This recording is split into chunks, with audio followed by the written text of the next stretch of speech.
Pro football is king. That we all know. But which teams have the edge? Which players will shine this week? That's the information we're all trying to find out. And VSiN's got the answers for you. Now, on Inside the Numbers, get the very best information from VSiN's hosts and special guests on the biggest NFL games of the weekend. The best of VSiN, the Pro Football Edition, right now. And welcome into Inside the Numbers. My name is Sam Panayotovich. For the next 2 hours, I'll be your host as we go through the best of VSiN from the past week to provide you with all the NFL news, notes, and picks you need to have before you head to the window on Sunday. We kick things off this week with the newest member of the VSiN team, former NFL executive Michael Lombardi. This week, he joined my guys in the desert to discuss all the weekend action in the NFL. Mike, I want to shift the attention to a game Sunday, to me, that's very critical in the AFC South. Houston at Jacksonville. The Jaguars are struggling. They're a 5-point favorite in this one.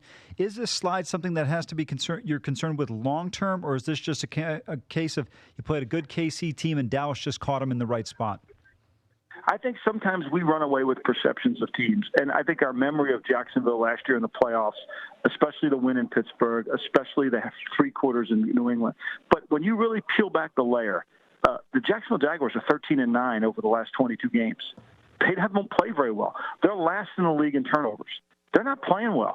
Like, we can deny it. We think there's a button you can turn on, just like there's a pill I'm going to take tomorrow to lose 20 pounds. It just doesn't happen, you know. And so that's when you peel it back. Blake Bortles is horrendous on third down. They have more third downs than most teams in the league because they're not able to make explosive plays. They're better at home. Don't get me wrong. They're much better at home. They're turning the ball over too much, and then they're not creating turnovers. So this is truly a total team issue here, there. Now, that being said, the Houston Texans can't wait to give away a game. They love to turn the ball over. They love to have penalties. They love to make dumb mistakes. And so this is a battle of who was. I'm going to go Jacksonville here only because I think they're playing at home. All right, and Michael, to your point about the most recent perception of teams, leads me to a game where I know the public loves New England, and they are a road favorite going into Chicago. The Bears could not handle the Dolphins and Osweiler in overtime. And I'm saying beware backing New England in this game in Chicago. Your feeling about this matchup, Michael? Well, I think New England's feeling is, whether you agree with them or not, they were 3 plays away from playing respectable defense last week. They give up 2 big plays in the second half in the kickoff return. That leads to 21 points. The first half, they gave up yards, but they played well. Now they play Kansas City. They played Kansas City. Now they play Chicago, runs the same offense. They'll do some different things. I think they'll confuse Trubisky. I think the key is going to be, can they protect well enough? Can they make enough plays in their offense? And I think their offense is starting to get going. They've been over 400 yards. They averaged 39 points the last 3 weeks. They're starting to come along. I think it'll be a better game. I think this game's going to go down the fourth quarter. I don't trust Trubisky here at all, Brent. I could understand where you're coming from.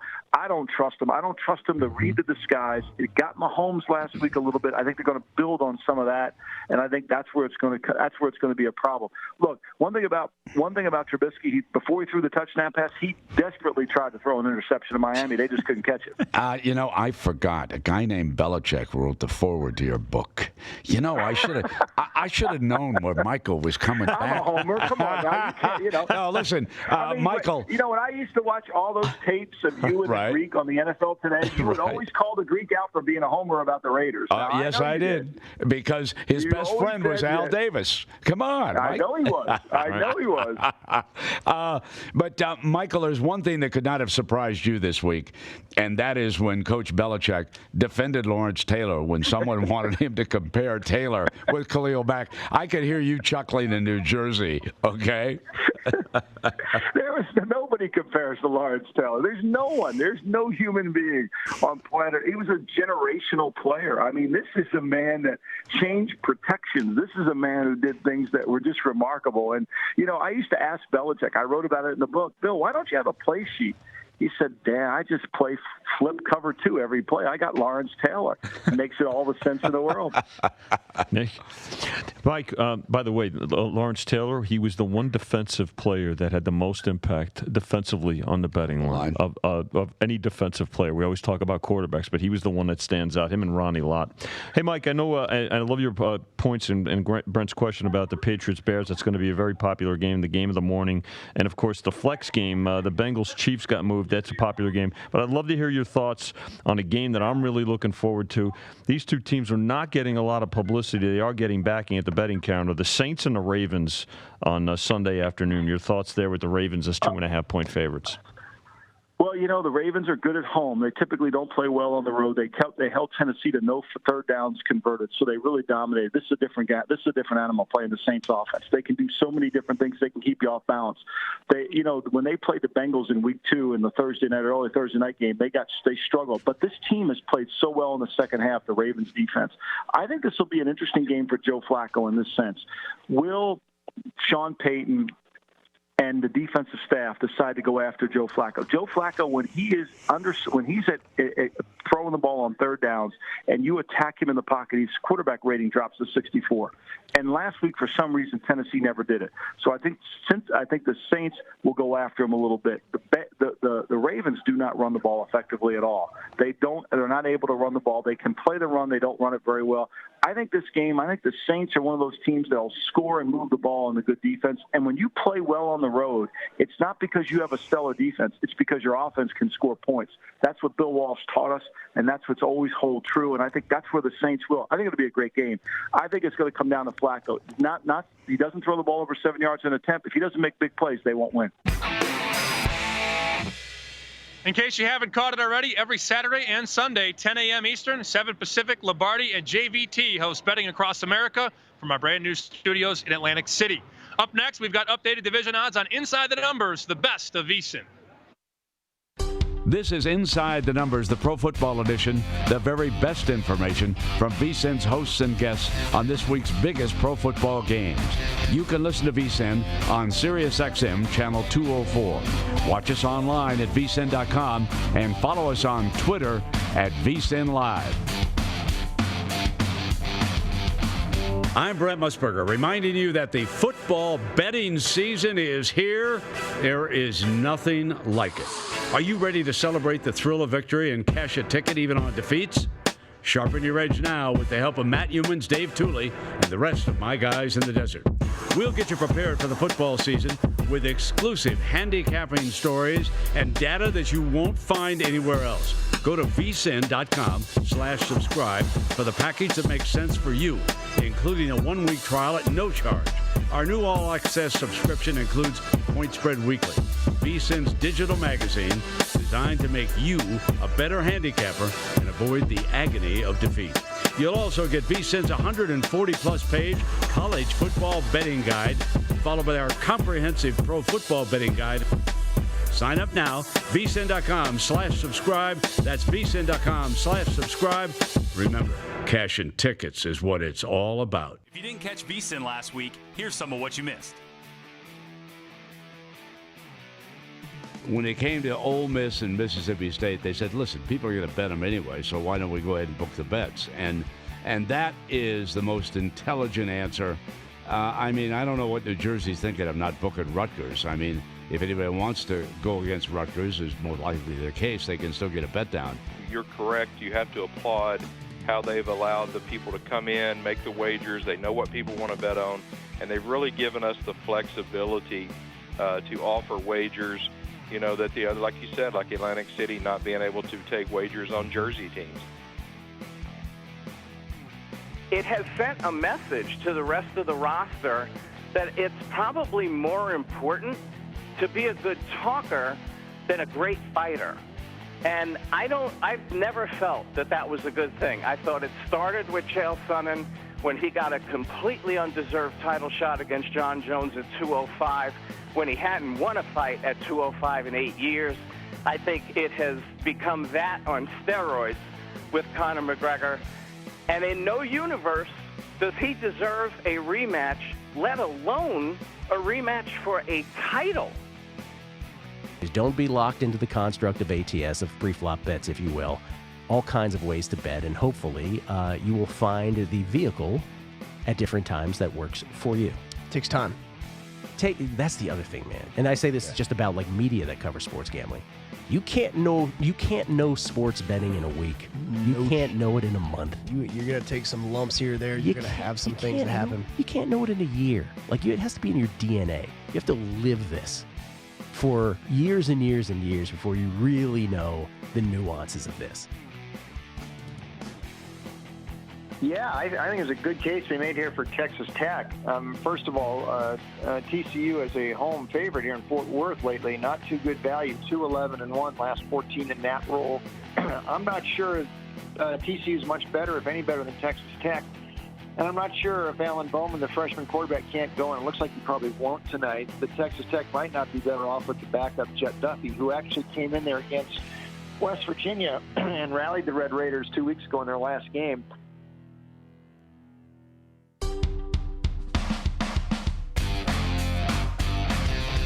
Welcome back to Inside the Numbers, where you get the best insight from VSiN's experts on this weekend's biggest pro football games. It is Inside the Numbers here on VSiN. My name is Sam Panayotovich. As the season inches closer and closer to the halfway point, crazy to think, some division races are almost over. Others will stay tight till the end. Here's a breakdown of the updated numbers to win the divisions in the NFL by Follow the Money's Mitch Moss and Paulie Howard. Updated division numbers here in the National Football League. NFC East is now the time to hop in on Philadelphia. They're going to turn this thing around here, get it back on track. They're minus 110 at the Westgate. They're even money at William Hill. They get Carolina at home this week. They're now about a 4.5-point favorite in that game. Then they play Jacksonville in London. Yeah. That's an early 9:30 Eastern start game. Pick 'em. How about that? A little surprising. Yep. You might have to adjust your Jacksonville power ratings, people. Yeah, a little bit. I mean, come on. Slightly. This is not a fluke here. Then after the bye, they get Dallas, and they're at New Orleans, though. That's a thing. Ooh. Yeah. Yikes. Well, I got the Redskins in pocket. What'd I get them? 5-1 for it. So I'll ride it out with the Redskins. Pleasantly surprised by Dallas, at least at home. So am I. It's been no home field advantage to speak of since he built that monstrosity. They are 3-0 at home for the first time since the late 90s, I think it is. So. And I'll tell you, Dak Prescott, hell of a job out of him so far, too. He's playing some pretty... I'll tell you this. Right now, this is not enough. Right now, who would you rather have, Dak Prescott or Derek Carr? Please. Right? I can't even believe I would say that, but I am right now. Uh-huh. Just going on eyeball test. Yep. So NFC North Vikings are plus 125 up to $140 at Will Hill. Bears plus 250. That was a killer for that team on Sunday. It's a bad loss. Not to win that game. That line stinks Sunday. It stinks. And Patriots are 3 against Chicago. Mm-hmm. That's if I know the NFL, right? Here come the Patriots on them roll. Offense is great. Osweiler just lit them up. Feels like the Bears win. That's a funny line. I'm surprised it's not minimum 3.5. I would actually say 4. What was all the talk going into the game? Belichick against young quarterbacks, right? Sure. That absurd. What is that stat now? 26-0? Belichick against quarterbacks under 23? That whatever sounds it is? correct, yep. Okay, well, now you got to go against Trubisky. But you don't think he'll have something ready for Trubisky and try to confuse him? Not to mention Nagy continues to go conservative with the guy? Right. I mean... In any event, well, I don't want any part of the Packers. Zero. No. And I was totally alarmed by the Bears' defense against the Dolphins. The tackling was amateur hour at best. It was. Yeah, and the Lions are 9-1 or 11-1. In the South, Saints... There's no value at Green Bay right now, 0. Oh, no. That schedule coming up? Yep. And they all should have lost to the 49ers at home? No way. Yep. And maybe the Vikings have straightened this out and figured it out, so... they got to win on Sunday at the Jets. Yeah. Don't screw around here. Take care of that team. Jets are a pleasant surprise, but if you're the Vikings, you got to win this game. In the South, Saints are up either 275 or 360, depending on where you go. Panthers up to 375. Falcons, Buccaneers, way at the bottom. Although, again, this Saints schedule, too, is absolutely brutal. They get the Ravens coming up this week. I got Carolina. I wouldn't count them out. That was a bad loss against the Redskins. But, well, certainly it's Saints. You would agree it's Saints or Panthers. I mean, come on. Yeah. Atlanta with that defense and the slow start. Not to mention the tough games they have coming up. Yep. NFC West off the board at the Westgate at William Hill. Rams are still 1-90. Seahawks are 8-1. It was the best bet of the football season. I cannot believe I dropped the ball on that. They were $1.40 to win the division. That is going to haunt me for years. What a mistake. It was free money. Oh, God. I've made some dumb bets. I got them at Pick'em to win that division. That's the best bet that I made. You did? Yep. The Rams? Yeah. When'd you do that? I didn't know that. Oh, good for you. I can check my phone. Pick 'em. Yep. You got pick 'em? I did. Oh, God. Yep. So Seahawks are 8-1. Should they not be like 25-1? If the Rams are 1-90 to win the division, Seahawks are 8-1. Yeah. Well, they already lost at home to them. Right. I mean, that's it. Right. The Rams will beat them at home, and that'll be it. They'll clinch this sucker by November. How about Patriots, Dolphins, and Jets in the AFC East? Pats are -$7 or 1-15. Is that high at Will Hill? Dolphins are 6 or 7-1, tied at 4-2. Yeah, they do have the loss. Well, Gase, Tannehill, who knows when he's coming back? He's going to miss some time. That hurts. And not a bad job by the Jets. Good job. I know. I'm with you. Pleasantly surprised. But then again, who'd you beat? So again, it's the New England Invitational. Mm-hmm. They're cooking now, and they're going to run through that division. AFC North, Ravens are the favorite right now, +120. Steelers are 2-1. Bengals +225 in that neighborhood, and the Browns 35 or 40-1. I have the Bengals at a good number to win this division. I did not get on the Ravens. I should have, because I like this team to make the playoffs this year. I like them too, and I bet them over the win total. I don't know what happened at Cleveland. It was a weird game. That was a bizarre game. But I give them a pass for the Thursday night loss at Cincinnati when Mosley got hurt. And they didn't have Smith. Great win already on the road against Pittsburgh. I think Baltimore wins the division. How about the AFC South? Again, you want to talk about zero value. The Jags right now are in the range of -110 to +110. With that guy at quarterback. I don't like any of those teams. Neither do I. Yuck. I wish that that entire division would say, or this year the league would say, nope, nobody's good enough to make the playoffs. Yeah, Sorry. I picked 3 teams. I picked Jacksonville, Houston, and the Titans all to make the playoffs. I'm embarrassed. Terrible. You could have had the Texans at +425 before last week. Now they go on the road to Jacksonville this week. Yeah, but what have they done? I mean, they won 3 in a row. No, I know. What did they do? I mean, should have lost to the Bills, or could have. Should have lost to the Cowboys. They thoroughly outplayed them, but I know they thoroughly outplayed them. But still, they had to go to overtime. You're right. The Bills had them until pick 6 Peterman comes in. Not impressed at all. And how the hell they lost to the Giants at home? Yeah, that'll tell you where you're at with the Texans. And Eli went crazy in that game, by the way. AFC West, Chiefs -$5, Chargers in the +280 to 3-1 neighborhood. And Broncos, Raiders, forget about it. Trash. I took +450 on the Chargers. I said, why not? Because I have the Chiefs +320. Okay. So I just said, okay, a little buyback. I've been talking about the Chargers' schedule here for the last 2 weeks on the show. I still think the Chiefs are going to run away with the division. But Chargers are good. 4-2. Lost to the Chiefs and the Rams. Yep, solid team. And you can rule out the Broncos and Raiders, I can tell you that. All you need to know about Denver is Elway calls them soft, and they're only laying 2 on the road against god-awful Arizona. Some look-ahead numbers here. Week 8 over at the Westgate. You already brought this up. Eagles, Jags in London, a pick. I would like the Eagles in that game. That same week, Packers at the Rams. Los Angeles favored by 8.5 over Green Bay. Saints at Vikings that same week. Minnesota's -3. So I'll pick them on a neutral between those two teams. In Week 9, here you go with the Rams. This will tell you what Vegas thinks of this team. They are favored on the road at the Saints. Wow. That's impressive. That is, yes, very much so. -1 on the road in New Orleans, Week 9. And the Packers at the Patriots that week as well. Pats are now -7. That was -4.5 last week. -7. Another big total. It's Patriot defense. How about Week 11? I don't know if the Patriots going to punt in that game? Beathard moving up and down the field on that Green Bay defense. Alex Smith moved it on him. Yeah. Yeah. You tell me what Green Bay stops defensively in that game. Michelle could go for 130. Yeah, Brady could be 30 or 40 in that game. Eagles at the Saints in Week 11. New Orleans -4 over the champs. Steelers at the Jaguars. And Jacksonville's favored by 3. Owned them last year, but... They did? Yeah. This team, not I don't know, as of right now, not close to the power rating they should have from last year. And Monday night in Mexico City, Chiefs at the Rams now, and the Rams down to 4 in that game. A lot of respect there for the Chiefs, rightfully so, with that offense. Let's see, Vikings at the Patriots in Week 13. Pats are 5.5. 5.5? Yeah. Oh, come on. Too much?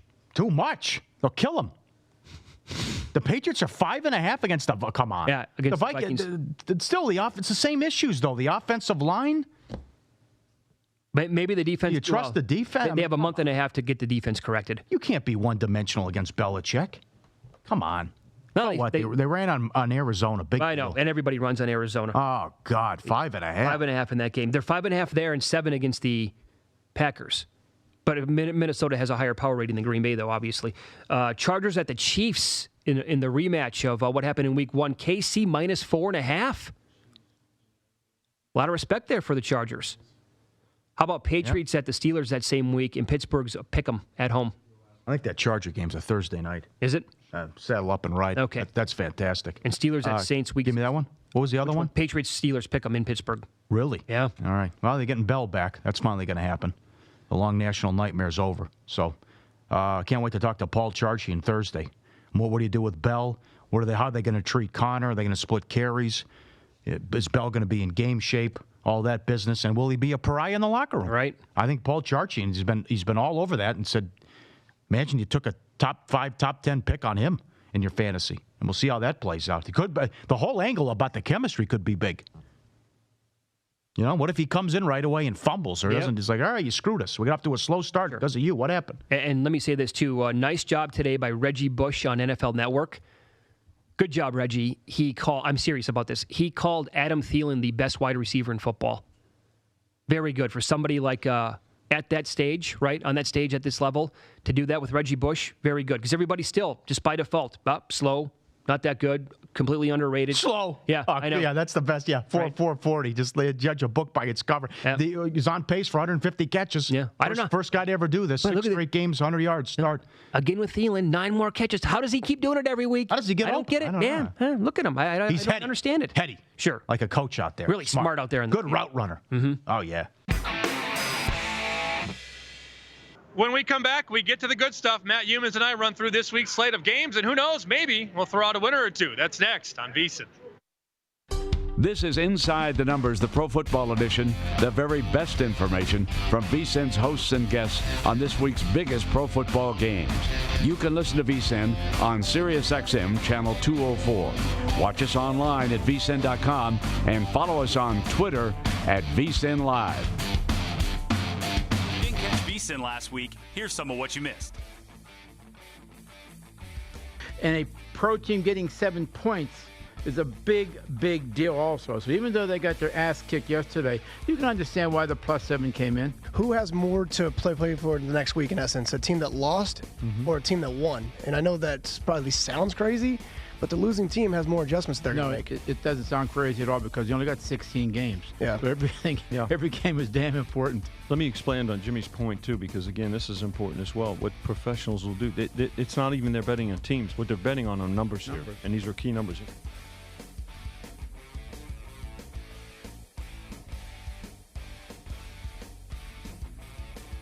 But what you're going to have in the next 10 years, this is going to be the gambling, you've always had the mecca of gambling in Vegas. But in the next 10 years, America is going to be the place for gambling. Forget what we've had in the UK. Forget what we've had. We've had the peak of our time 5 years ago. And we've really sort of milked the cow too much. This is where it's going to happen. In the next 5 years in America, America's going to be the biggest place.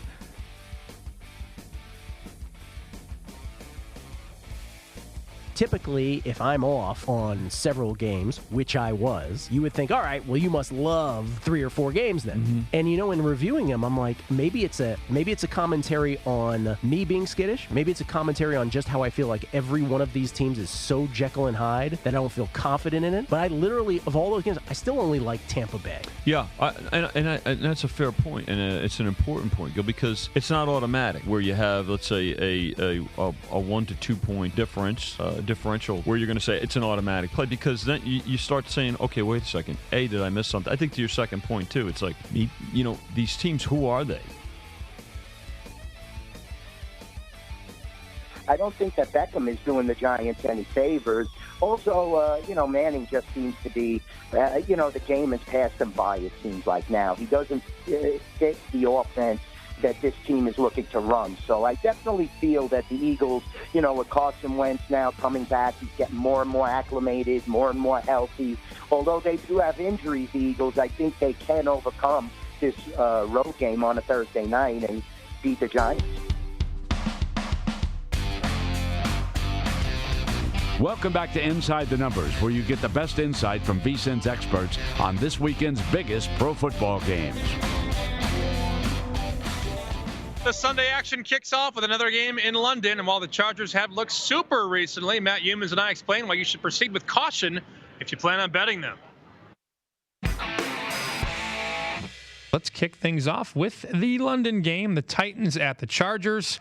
John Murray said this the other day. He said, at some point in this game, last couple of years, one of the teams quits. So which team is going to quit? Chargers -6.5. Titans +6.5. The total on this one, 45. I haven't bet a London game in 5 years, and I don't think I'm going to start right now. The Raiders were the team that quit last week in London. The Titans... You know, it's funny how the storylines kind of changed with the Titans. They were hot, right, as underdogs, and they're upsetting the Eagles, upsetting the Jags on the road. Now, all of a sudden, nobody wants any piece of the Titans after a couple bad weeks. Marcus Mariota sacked 11 times. They lose at Buffalo, you know, in that game 13-12. So it's been an ugly past 2 weeks for the Titans. I actually like them a little bit in this spot here just because, once again, we're talking about the Chargers laying points, and this is a significant amount of points. It's not like, laying 1 at Cleveland or whatever. So I will say that the Chargers laying the points here, they're going to run into a better defense this week than what they've seen the past couple weeks. I was surprised at how they exposed the back end of the Browns defense last week. Really impressive game. It's hard for the Chargers to maintain that type of level of play. They blew out the Raiders, blew out the Browns. I think they're due for a little bit of a down spot or a flat spot this week against the Titans. I'll take the Titans in the points. Yeah, Titans in their last 10 meetings against the Chargers, they haven't covered a single game. So eventually that's going to regress, and they will cover. Not to mention, one of the worst things to do in football is to lay points with a team off of a really big win, right? Back-to-back big wins. Big wins. A big win over the Raiders, big win over the Browns, and that's why I think this week they're in for a close game, maybe a situation where they get upset in London. I hate the Chargers in this role. I'm with you. Right. I don't like laying 6.5. If I had to play it, if you made me play it, I would take the Titans. Patriots at the Bears. I am super bullish on this one. Now, I did pick it on the bankroll for the edge. I laid 160 on the money line. I know a lot of sharp people took 3.5 with Chicago. They expect to bounce back. Okay, I get it. It's one thing to cover 3.5. It's another thing to beat Tom Brady. I don't think the Patriots are going to lose a whole lot more games this year. This offense is still really good, and the Bears have been really good, humans, at stopping you on 3rd and short. Mm-hmm. You're not stopping Tom Brady on 3rd and 1, 3rd and 2, 3rd and 3. I don't think the Bears have the weapons on defense to stop all of these guys on the Patriots offense here. I'm not laying 3. I'll take your advice from last week. I should have laid the money line with the Pats last week. I learned my lesson. I laid 160 with New England. Yeah, last week, same as you on the bankroll challenge, I had typed in Patriots -170. I was like, on the bankroll, I'll just go ahead and lay the 3.5. In real life, out of my own pocket, I never lay 3.5. I always bet the money line in those situations. Right now, you can lay 3 with Pats. Yep. This might be up to 3.5 by the weekend. Now, I wonder what they put up in the Westgate. I wonder if they put up 3 or 3.5. I'm curious. I don't know. That's a good question, and we'll find out soon. But I think that at 3.5, you get a lot of wise guy action on the Bears. They're going to like the home dog in the spot, and that's not, it's not a news flash. That's usually the case. You go to 3.5, you're going to get sharp money on the dog. So, still, what it comes down to for me with the Bears is they're a young team because you got Trubisky's still a really inexperienced quarterback. You got a first-year coach. You got a lot of young players on that offense. They're still finding ways to lose games instead of finding ways to win, and that's why I think the Pats, Brady with so many weapons, probably go in and win that game at Soldier Field. But I don't think it's going to be a rocking chair game by any means. If you play the Patriots, it's probably going to be tough. It might be a game they win by 3, 4, 6, 7 points. I do not think they're going to blow out the Bears. I agree with that. That being said, the Bears have beaten the following teams: the depleted Packers, who didn't have Aaron Rodgers for a whole half, Seahawks, Cardinals, Buccaneers, and Dolphins. Are any of those teams good? Well, the good teams, they found a way to lose to the Packers. And I think they'll probably find a way to lose this game to the Patriots. I agree with that. But, laying the points, risky proposition here. That's why I went money line. Yep. Browns at the Buccaneers. Tampa favored because Vegas says, all right, home field is worth 3. Maybe 3.5 here in this situation. Browns, you can get 3.5. You talk about the Sharps wanting to take points with good teams that defend well, not to mention teams that cover. Browns have covered 4 of the 6 games. You couldn't make me lay points with Tampa Bay in that defense. No chance. The total 49.5. That's a horrible defense. And Dirk Cutter's another guy with his job on the line. I would think the Browns would be the side I would look to back if I were not on the Browns last week and just got torched in that game. You know, I took the Browns against the Chargers, regretted that right away. You could tell they didn't bring it, and now they go on the road. Who are the real Browns, Sammy? Because Baker Mayfield's really struggled the last couple weeks. I don't know what the Browns are on offense, but I do know defensively they're going to bring it more times than not. And I think they just got blitzed early and couldn't recover. Melvin Gordon chewed them up. Yep. Ate them alive. But I think they'll bounce back defensively. I don't think they're going to get shredded here by Tampa Bay. I'll tell you what. Each Browns game had been decided by 4 points or fewer until last week. Until the last one. So I think eventually it goes back to where it should be. And I like the Browns actually in a bounce-back spot here. I can't believe I'm saying that. I can't believe I'm saying that. I agree with you a little bit. I did not use this as a play. I have not bet it, but I lean Browns. Carolina, Philadelphia, the Eagles only laying 4.5 at home here, and there hasn't been much movement on this line. Open 4.5. It still sits at 4.5. Seeing a good amount of tickets on the Eagles here, but you will have some sharps that'll take points with the Panthers here and think they keep it close. Total 45.5. That's up from 45. If you like the Eagles to just win the game, minus 215. This one to me is a total stay away. I have no idea. I like the Panthers a little bit in this game. Off the loss to the Redskins, I actually think they bring it this week. And let's face it, the Eagles are just fragile favorites right now. I really believe that. Despite what they did to the Giants, that was a game that kind of snowballed and got away from the Giants, and everything went right for Philly. Cam Newton, I'll give you this. Passed 17 times as an underdog, 12-5 against the spread. So I really think, off a loss, I always like Cam Newton a little bit as a dog, and that's why I look at the Panthers. Plus, Carolina's got a pretty good defense as well.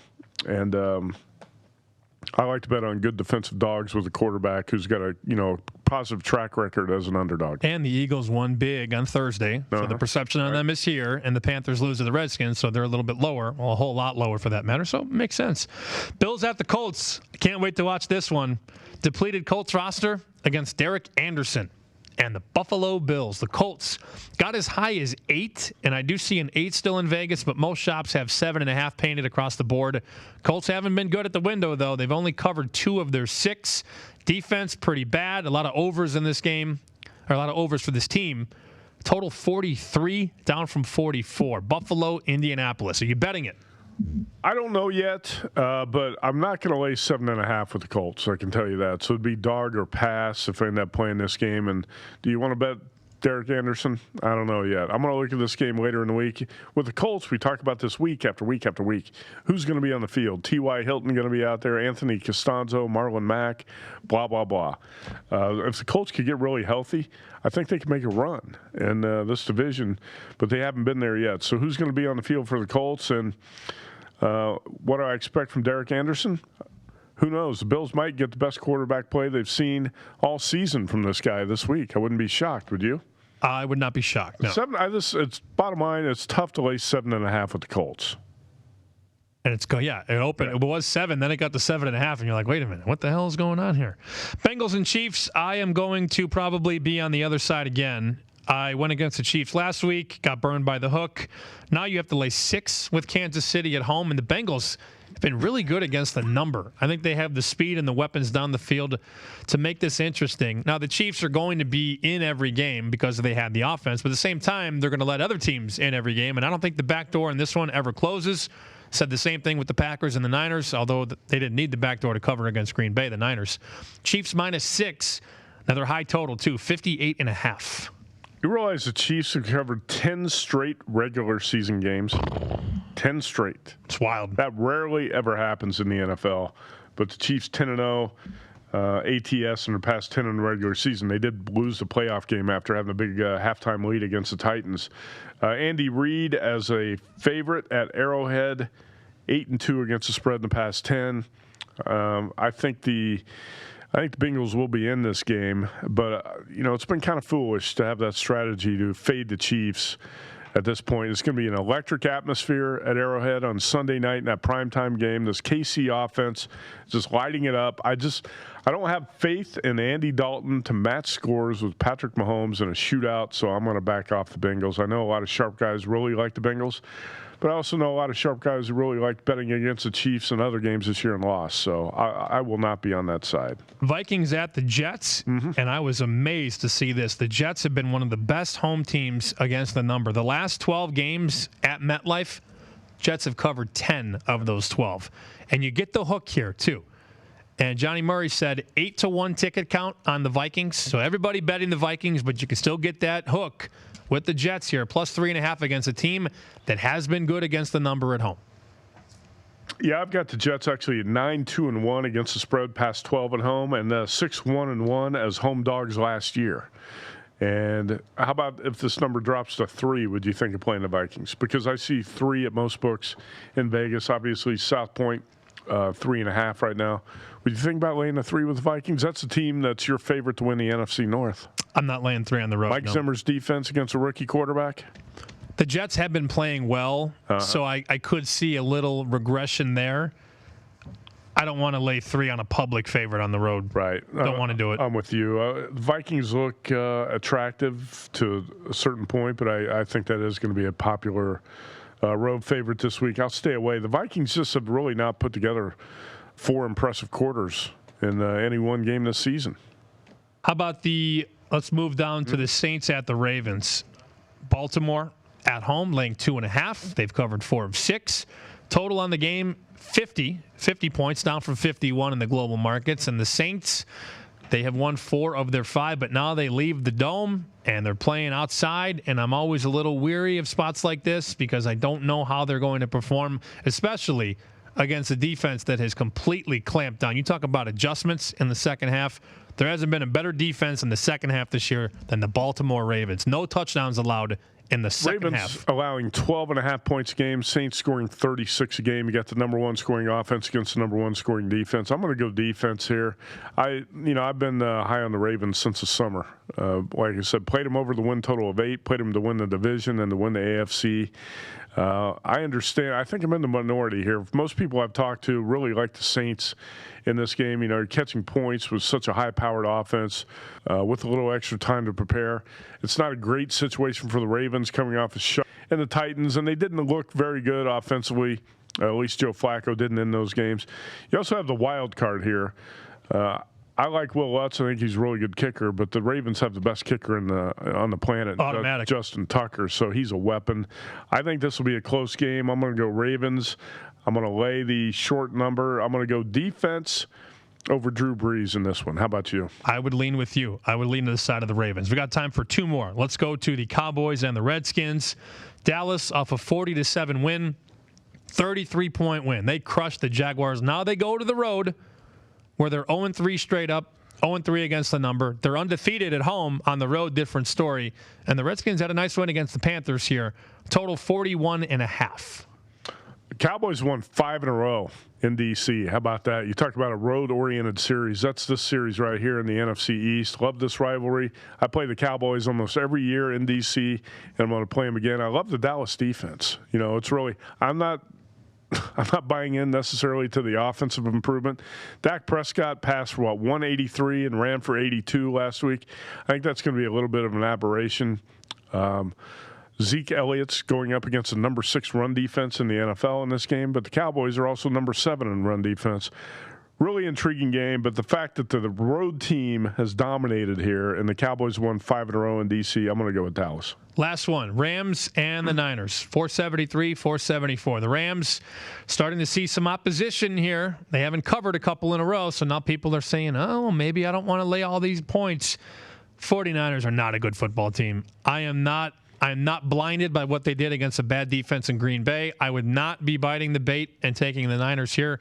Open to 10, now it's 9.5. Rams, of course, laying here on the road. Total 52. And the Rams have failed to cover the past 2 at Seattle, at Denver. But I'm not jumping on the Niners here. This is one home dog that I don't have much interest in. Now, if you made this number somewhere around 11, I might think about 9.5. No way. Need 10. At least 10. We saw 10.5 out there. Now we see 9.5. You got to give me at least 11 to even think about it, or this is going to be a throwout game for me. There's plenty more to come on Inside the Numbers, the best of VSiN. Gil Alexander, Bill Krackomberger, and Warren Sharp have their weekly football free-for-all. That's next on VSiN. This is Inside the Numbers, the Pro Football Edition, the very best information from VSiN's hosts and guests on this week's biggest pro football games. You can listen to VSiN on SiriusXM Channel 204. Watch us online at vsin.com and follow us on Twitter at VSiN Live. If you didn't catch VSiN last week, here's some of what you missed. When it came to Ole Miss and Mississippi State, they said, listen, people are going to bet them anyway, so why don't we go ahead and book the bets? And that is the most intelligent answer. I mean, I don't know what New Jersey's thinking of not booking Rutgers. I mean, if anybody wants to go against Rutgers, is more likely their case, they can still get a bet down. You're correct. You have to applaud how they've allowed the people to come in, make the wagers. They know what people want to bet on, and they've really given us the flexibility to offer wagers. You know, that the other, like you said, like Atlantic City not being able to take wagers on Jersey teams. It has sent a message to the rest of the roster that it's probably more important to be a good talker than a great fighter. And I've never felt that was a good thing. I thought it started with Chael Sonnen when he got a completely undeserved title shot against John Jones at 205, when he hadn't won a fight at 205 in 8 years. I think it has become that on steroids with Conor McGregor. And in no universe does he deserve a rematch, let alone a rematch for a title. Don't be locked into the construct of ATS, of pre-flop bets, if you will. All kinds of ways to bet, and hopefully you will find the vehicle at different times that works for you. Takes time. That's the other thing, man. And I say this just about like media that covers sports gambling. You can't know sports betting in a week. You can't know it in a month. You're gonna take some lumps here or there. You're gonna have some things that happen. You can't know it in a year. It has to be in your DNA. You have to live this for years and years and years before you really know the nuances of this. Yeah, I think there's a good case to be made here for Texas Tech. First of all, TCU is a home favorite here in Fort Worth lately. Not too good value, 2-11-1, last 14 in that role. I'm not sure TCU is much better, if any better, than Texas Tech. And I'm not sure if Alan Bowman, the freshman quarterback, can't go, and it looks like he probably won't tonight. But Texas Tech might not be better off with the backup Jet Duffy, who actually came in there against West Virginia and rallied the Red Raiders 2 weeks ago in their last game.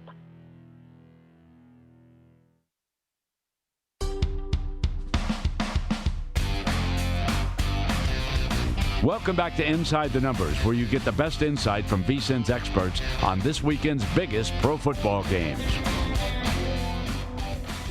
Welcome back to Inside the Numbers. My name is Sam Panayotovich. We have some big favorites this week in the NFL. Bill Krackomberger, Warren Sharp, and Gil Alexander discuss who they think has the best chance of being upset on the football free-for-all. The Cleveland Browns were another team I remember from your tweets at Sharp Football that were getting under your skin this week. Explain to us. This is their usage of the running backs. Look, Cleveland, again, it's got coaching issues. They continue to run Carlos Hyde, their running back number one, who they brought in the offseason, and he's been terrible. And meanwhile, you've got Nick Chubb and Duke Johnson, two guys. One was a draft pick. One's been there for a while, but he's more of a third down back. Both of these guys are crushing Carlos Hyde in terms of their efficiency, their success rates, their yards per carry on average.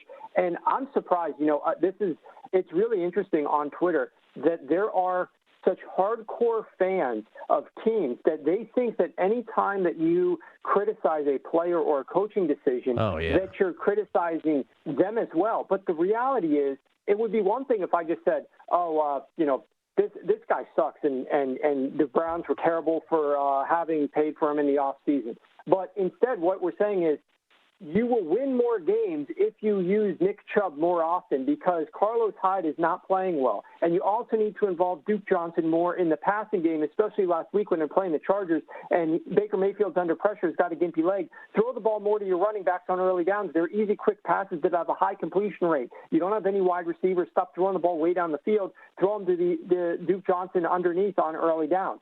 Those are things that will actually help this team win games, which should make a fan more happy. But instead, instead, the fans get defensive, and there literally are, who knows these even existed, Carlos Hyde truthers out there who want to defend the usage of Carlos Hyde. It makes absolutely no sense whatsoever, but the bottom line is the Browns will win and be more successful if they start getting Nick Chubb involved a little bit more often, and they also need to throw the football to Duke Johnson more on early downs.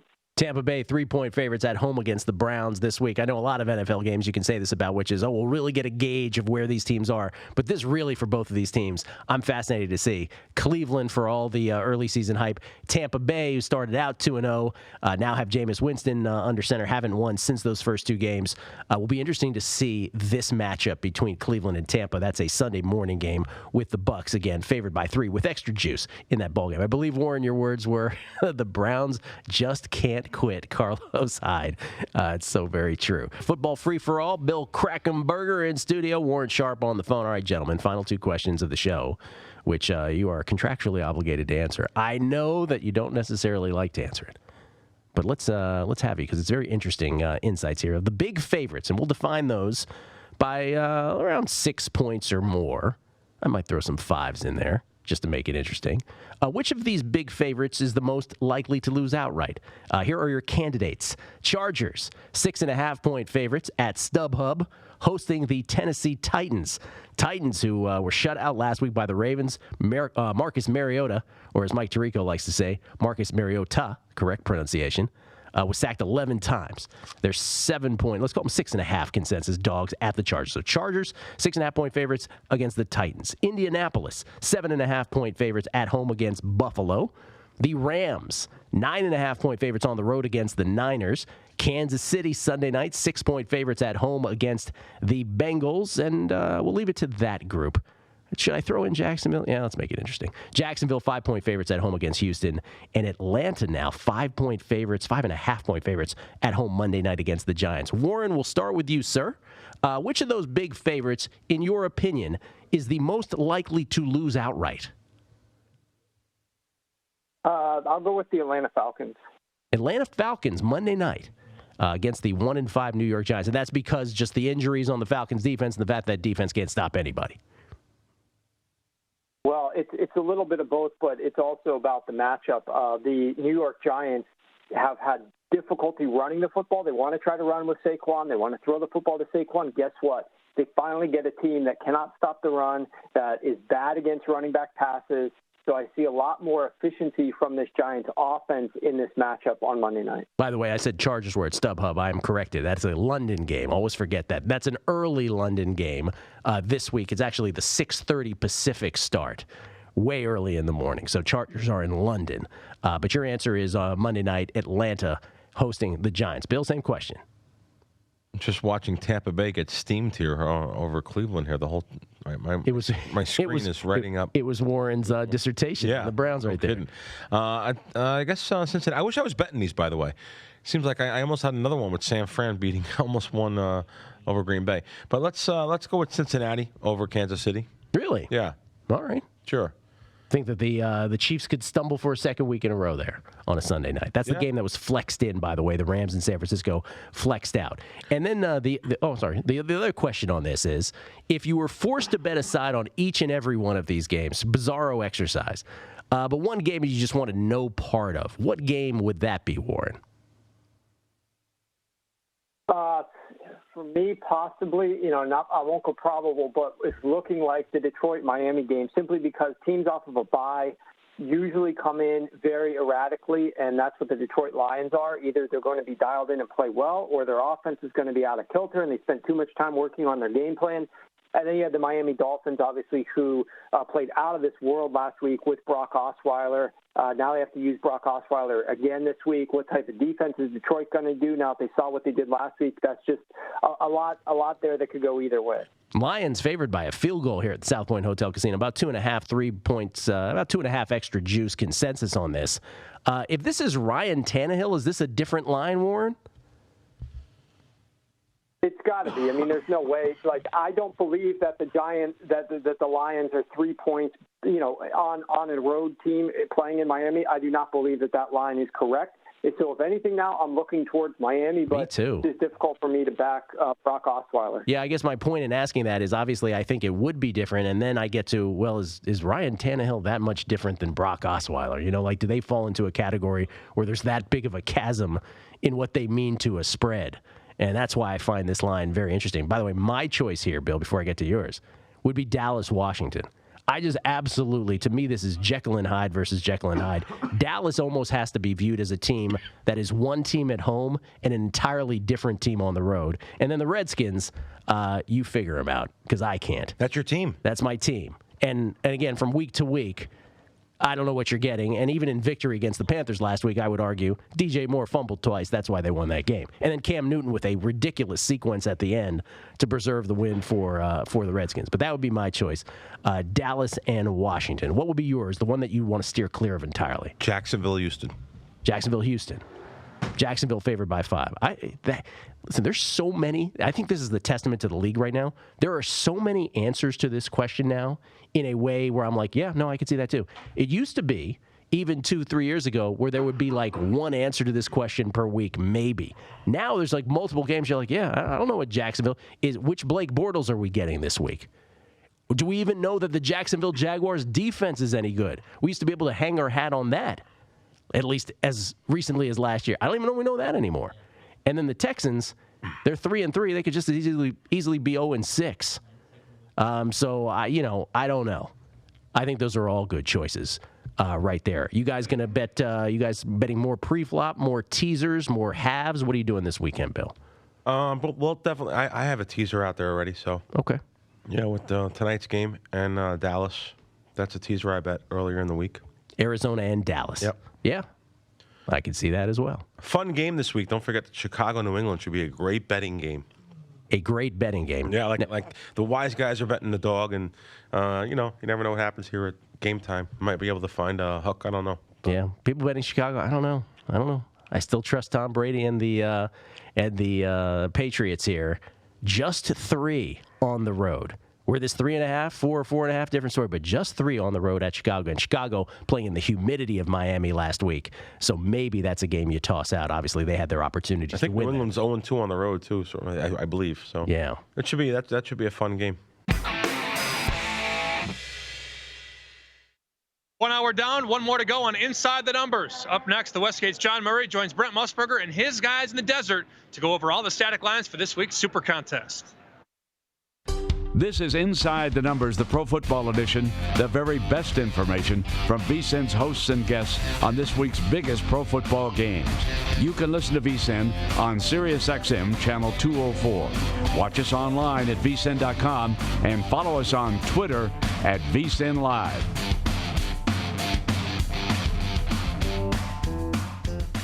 If you didn't catch VSiN last week, here's some of what you missed. And a pro team getting 7 points is a big, big deal also. So even though they got their ass kicked yesterday, you can understand why the +7 came in. Who has more to play for the next week, in essence? A team that lost or a team that won? And I know that probably sounds crazy, but the losing team has more adjustments they're going to make. It doesn't sound crazy at all because you only got 16 games. Yeah. So every game is damn important. Let me expand on Jimmy's point, too, because, again, this is important as well. What professionals will do, it's not even they're betting on teams. What they're betting on are numbers here, and these are key numbers here.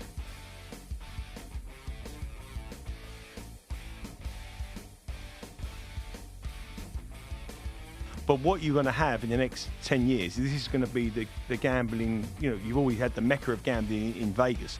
But in the next 10 years, America is going to be the place for gambling. Forget what we've had in the UK. Forget what we've had. We've had the peak of our time 5 years ago. And we've really sort of milked the cow too much. This is where it's going to happen. In the next 5 years in America, America's going to be the biggest place.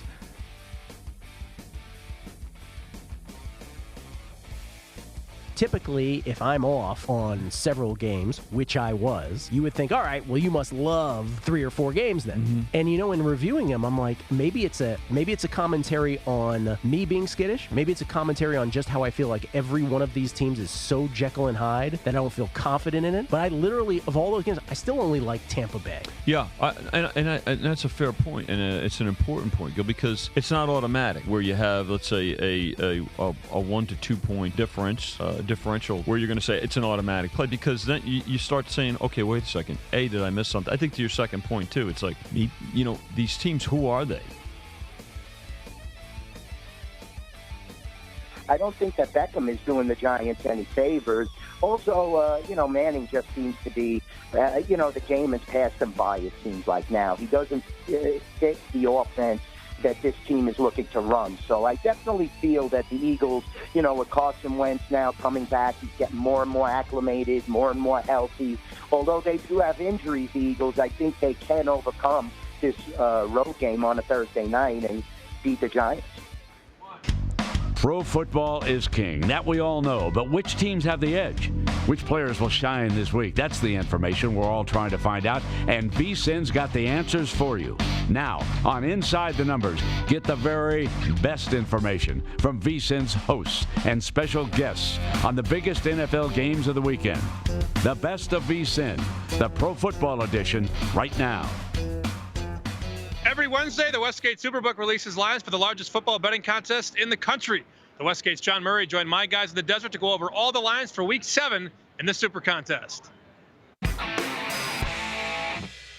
We've got a 6:30 a.m. start Pacific time, 9:30. That means we're going back to Wembley. But unlike the Raiders game, which was a night game, this is a day game. The Los Angeles Chargers stayed in Ohio after beating Cleveland. Then they will travel to London to meet the suddenly falling Tennessee Titans. Titans and Chargers, what do we do with this one? Chargers a 6.5-point favorite on the neutral field against the Titans. Titans gave up 11 sacks last week to Baltimore, Brent. That's not very good. Amal, how good do you think the Chargers are? I think they're a very solid team. They were my number 2 pick coming into the season in the AFC. My one concern is the injuries. Legit's been out, and then, of course, Bosa, and I think it's a big blow, but Corey Legit's back now. I think that helps that defense. I think this team is now trending in the right direction. Yeah, Phillip Rivers is playing very well so far. Now, the 10 o'clock starts, and really the regular part of the Sunday rotation begins at 1 o'clock in the East. So let us begin with a very appealing game on CBS. The New England Patriots, John, and the Chicago Bears. What the contest static number for this one? New England's going to be a 3-point road favorite in this game at Chicago. I think this will be the most bet on 10 a.m. game of the season to date, Brent. There's going to be a ton of money on this game. Yeah, I totally agree. Now, the Cleveland Browns and the Tampa Bay Buccaneers, they are in Florida. What do we want here? Tampa Bay, a 3-point favorite at home against the Cleveland Browns. Browns didn't look too good last week against the LA Chargers. Yeah, they really didn't. Now, the Buccaneers have fired their defensive coordinator, Mike Smith, who was one time the head coach of the Atlanta Falcons. Not quite sure what to make of it. The hiring and firing of coordinators during the season has sort of picked up steam, hasn't it, all over the last few seasons? It really has. We saw Cincinnati do that at the offensive coordinator position last year, but they wound up with having some success when they made that change.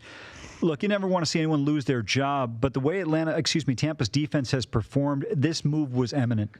Now, any of these 3 lines, including the one over in London, surprise you? The Patriots favored by 3 in Chicago, and the Bucs the home favorite over Cleveland. No, I think these lines are pretty much spot on. Even though I think the Chargers are trending in the right direction, the Titans looked terrible offensively. We kind of made that mistake with San Francisco against the Packers. They looked horrible, and they come out and play a very good game. I think the Titans may not be a bad play here at 6.5. I think it's a little bit of a high line. Okay, now Tannehill, as Ron reported, ruled out for the Dolphins. That means that Osweiler is back in hosting Detroit. And John, what's the contest line on this one? Detroit a 2.5-point favorite on the road in Miami against Brock Osweiler. Second week in a row he's starting for the Dolphins.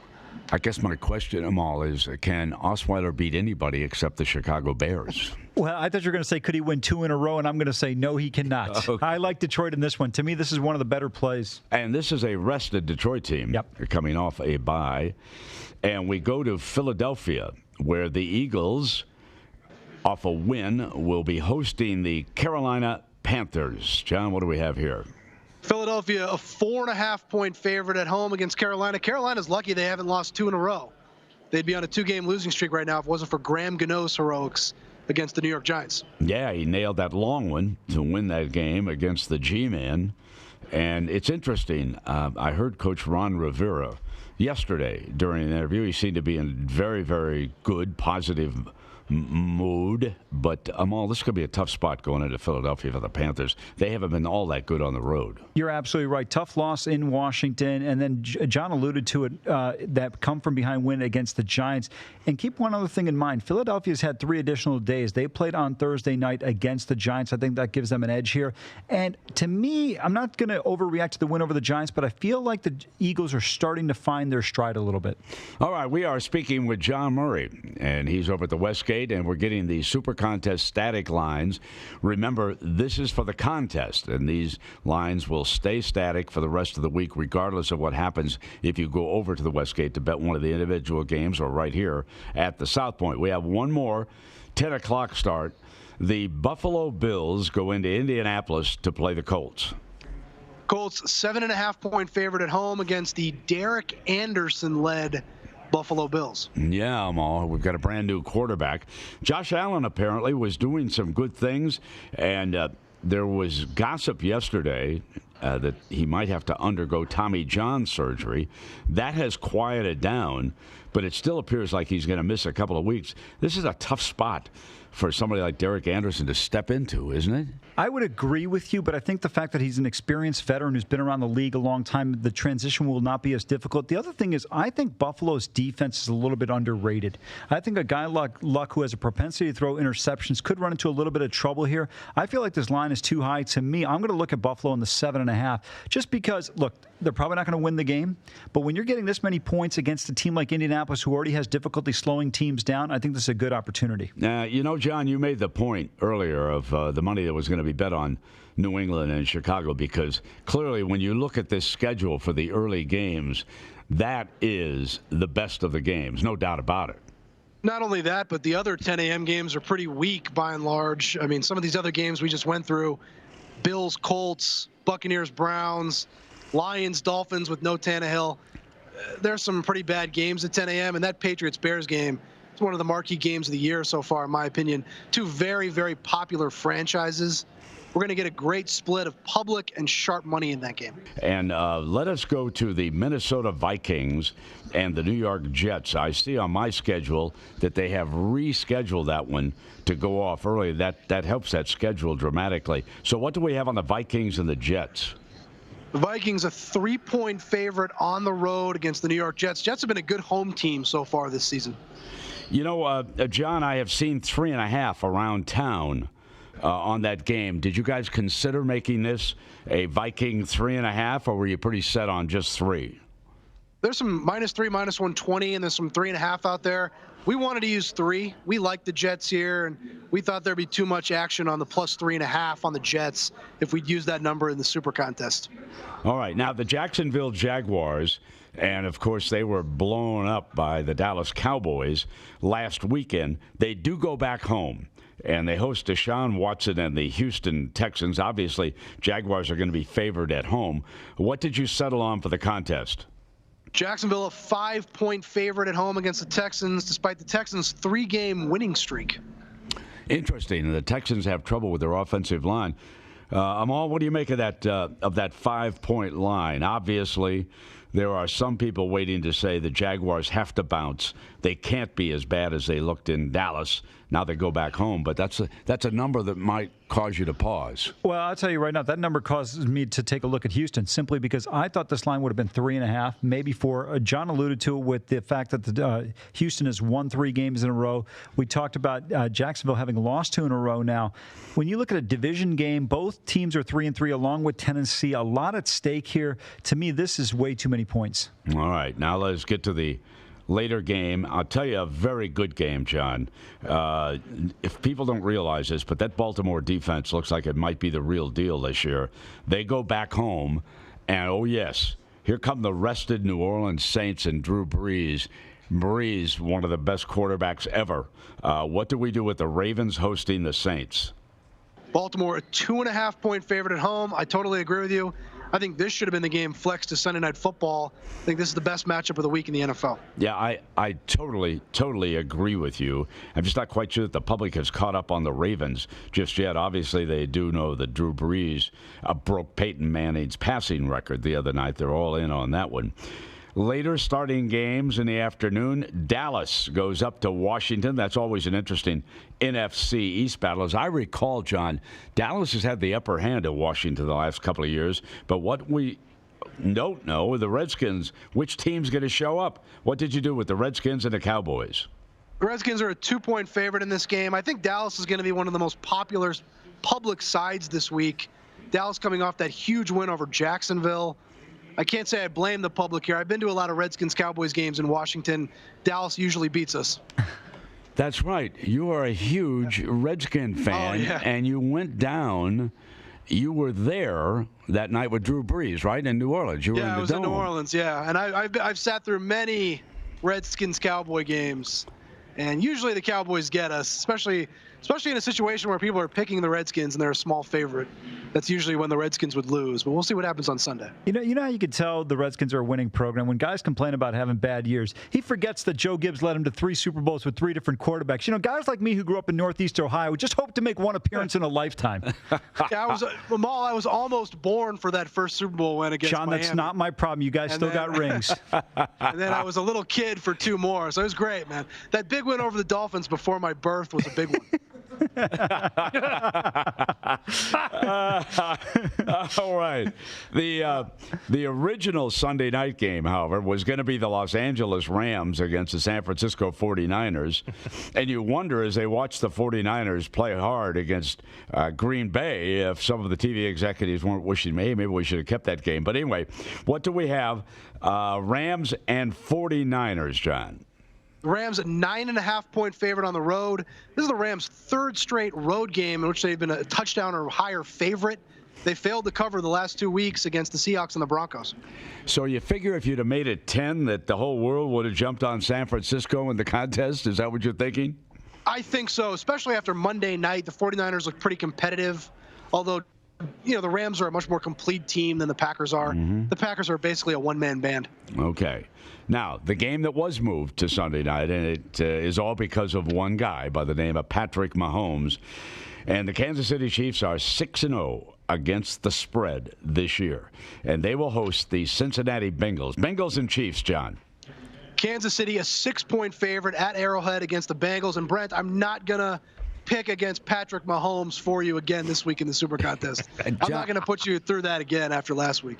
John, I was glad I was in London and was not awake for the second half of that game, but I really do not hold you responsible. You should. You should hold me responsible for any losers, but no, Mahomes is incredible. I'm not going to the well again. I'm not picking against that kid again this week. I'm all you're feeling about Mahomes. He's outstanding. You know, I'd like to give both of you guys the business, but I feel like New England was a proper side in that game. I agree. Sometimes it doesn't work out that way.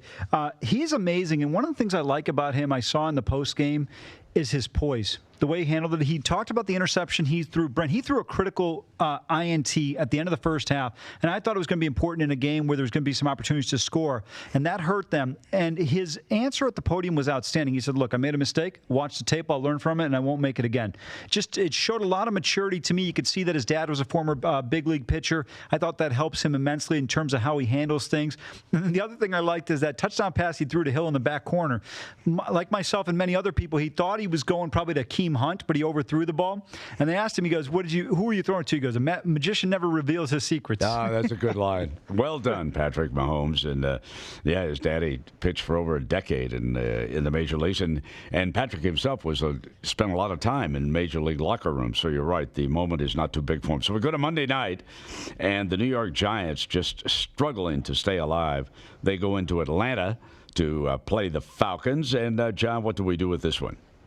Atlanta 5.5-point favorite at home Monday Night Football against the New York Giants. Giants 11 days to prepare for this game. They played the previous Thursday night. Okay, as we take a look at the numbers that we have, which of these games caused you fellas over at the Super Book at the Westgate the most discussion? Was there a disagreement on one of them at all? There wasn't as much discussion this week. A little bit about the Miami game, but, Tannehill's definitely not playing, so we were pretty confident using the 2.5 there. Little discussion on the Vikings-Jets game because the market does have some 3.5s out there. But overall, this was a pretty easy week for the Super Contest numbers. Okay, the ones that we just spoke about, again, new audience joins us all the time, late afternoon. Run back through the numbers on these games that we just discussed. No problem. We've got the Vikings as a 3-point favorite on the road against the Jets. Jacksonville laying 5 at home to the Houston Texans. Baltimore, a 2.5-point favorite against the New Orleans Saints in Baltimore. The Redskins, a 2-point favorite at home against the Dallas Cowboys. The Rams are laying 9.5 on the road in San Francisco. Kansas City, a 6-point favorite on Sunday Night Football at home against the Cincinnati Bengals. And the Atlanta Falcons, a 5.5-point favorite against the New York Giants in Atlanta on Monday night. Okay, now, I am going to pick the Los Angeles Chargers going into London. I love how they're handling this. Staying in Cleveland, in that area, for 4 days. The team was given a couple of days off. Some of the quotes from the players impressed me. They're going to the Rock and Roll Hall of Fame, which I enjoyed. They're going to make a little trek down to the NFL Hall of Fame, which is close to Cleveland. Then they board up the plane and they fly to London, and they're going to have tours of some of the great scenes over there in London. I like how the Chargers are approaching this road trip. I'm all in on them in London, giving the 6.5. I'm all, before we get John's key pick for me. How about you? Have you got one for VSiN? One, I love when you guys pick winners for me. Well, last week it was the Miami Dolphins at home. This week I'm going to go against them. I like Detroit. I thought Brock Osweiler did a nice job at filling in for Tannehill, but Detroit coming off the bye, I think that's a little bit better spot. Also, if you remember last week, Brent, the Bears were laying the full 3. Here you don't have to give the field goal that's less than that, and I think that's going to be critical. Yeah, okay. So the Lions are in on VSiN 1, and now we go to the Magic Man himself, Mr. Murray. John, what have you got for me, lad? I'm going against the Patriots for a second week in a row. I'll take the Chicago Bears +3. I think we're going to see a real public sharp split in this game with the Sharps taking the Bears. This is New England's first road game in a month. They played their last 3 games at home. Patriots 0-2 on the road this season. Bears need to bounce back in a big way after the Miami loss on Sunday. I'll take the Bears +3. Time for a short break here on Inside the Numbers. We'll find out next if we can find Uncle Brent a few more winners. When we come back, we dive inside the numbers with Michael Lombardi. This is Inside the Numbers, the Pro Football Edition, the very best information from VSiN's hosts and guests on this week's biggest pro football games. You can listen to VSiN on SiriusXM Channel 204. Watch us online at vsin.com and follow us on Twitter at VSiN Live. Catch VSiN last week. Here's some of what you missed. When it came to Ole Miss and Mississippi State, they said, listen, people are going to bet them anyway, so why don't we go ahead and book the bets? And that is the most intelligent answer. I don't know what New Jersey's thinking of not booking Rutgers. If anybody wants to go against Rutgers, is more likely the case, they can still get a bet down. You're correct. You have to applaud how they've allowed the people to come in, make the wagers. They know what people want to bet on, and they've really given us the flexibility to offer wagers, that the other, like you said, like Atlantic City not being able to take wagers on Jersey teams. It has sent a message to the rest of the roster that it's probably more important to be a good talker than a great fighter. And I've never felt that was a good thing. I thought it started with Chael Sonnen when he got a completely undeserved title shot against John Jones at 205, when he hadn't won a fight at 205 in 8 years. I think it has become that on steroids with Conor McGregor. And in no universe does he deserve a rematch, let alone a rematch for a title. Don't be locked into the construct of ATS, of pre-flop bets, if you will.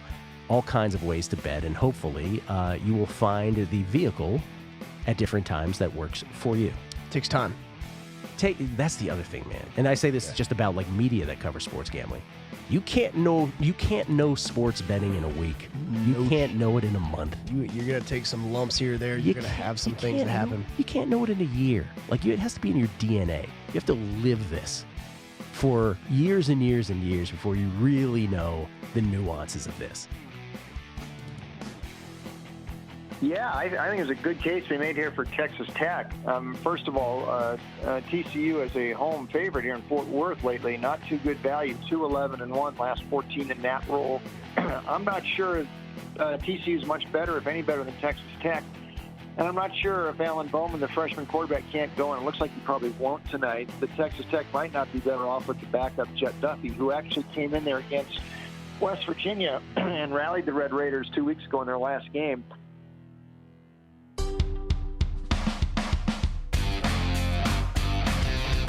Welcome back to Inside the Numbers, where you get the best insight from VSiN's experts on this weekend's biggest pro football games. We've all heard it before. Defense wins championships. But does it really? Our own Michael Lombardi had some advice this week for defensive coordinators. He joined Gil Alexander on a numbers game. Happens. Now, though, a gentleman who is kind enough to join us. He is a VSiN host, co-host along with Jonathan Von Tobel of Betting Across America, Saturday and Sunday mornings here on the network. Also, of course, the author of Gridiron Genius, a masterclass in winning championships and building dynasties in the NFL. Does podcasts. I promise you, he does tons of interviews all week long. This will be the most neurotic, not because of him, but because of me. Michael Lombardi, ladies and gentlemen. Good morning, Michael. Good morning, Gil. How are you? I'm doing very well. I got things to ask you. I got things on my mind. Let's do it. First of all, Washington Post yesterday, there was a piece written by a gentleman named Adam Kilgore. And the title of the piece was, "In the high-scoring NFL, sometimes the best defense is letting the other team score quickly." Now, I just want to point out that Adam Kilgore did a great job on this, and this is a reflection, Michael, of what me and my buddies at least spend about 10, 15 minutes texting about every Sunday in the NFL, which is basically how to game the game. And crystallizing it, in baseball, we think nothing of a team, say, issuing an intentional walk, a short-term negative, if you will, for the long-term gain of increasing win probability. In basketball, we think nothing of fouling at the end of games. Same sort of thing. But in football, we don't think of it this way. It's verboten to think of a defense as, well, maybe if they're going to score on us, let them score quickly. And it's most succinctly put in the Super Bowl, this last Super Bowl, as the article points out, Adam Kilgore in the Washington Post, when there was an NFL Films microphone that actually picked up Eagles defensive coordinator Jim Schwartz telling Coach Doug Peterson in the Super Bowl, "Hey, Coach, I'm going to be aggressive because I'm either going to get it or we're going to get the ball back for you." And Peterson replied, "That's good." And Michael, my question to you is, isn't this great progressive thinking? And the question would be, are we anywhere close to NFL teams widespread adopting this kind of mentality, especially in high offensive games? I think it's true. I think, look, you can go back to the Carolina-New England Super Bowl. Belichick is on the headsets, and the Panthers have the ball, and he calls for a blitz. And they had run the blitz earlier in the game, twice earlier in the game, and they didn't execute it, and Carolina make big plays. So Romeo Crennel, the defense coordinator at the time, tells Belichick, "Bill, we don't execute that, we'll give up a big play." And Belichick's answer to him is, "Good, exactly, run it." So they run it, Steve Smith scores a touchdown, they get the ball back, kick the field goal, win the game. So I think there is that. I think the question comes into, I know a lot of people on Twitter were telling me, shouldn't that kid have tackled, let that kid score, Gronk score, and got the touchdown and come back and see if you can win the game at that point? I think instinctively that's a hard thing to do. I think what you're asking a team to do is different. I think when you look at Super Bowl 52, where the Patriots lost the game, was because they didn't take that approach when the Eagles got the ball back. They should have either gone all blitz and either made a play or given up a play. That's an important distinction you make. I think you're right. So Gronkowski at the end of that game against the Chiefs, it's a lot to ask a player instinctively not to tackle him. That's one thing.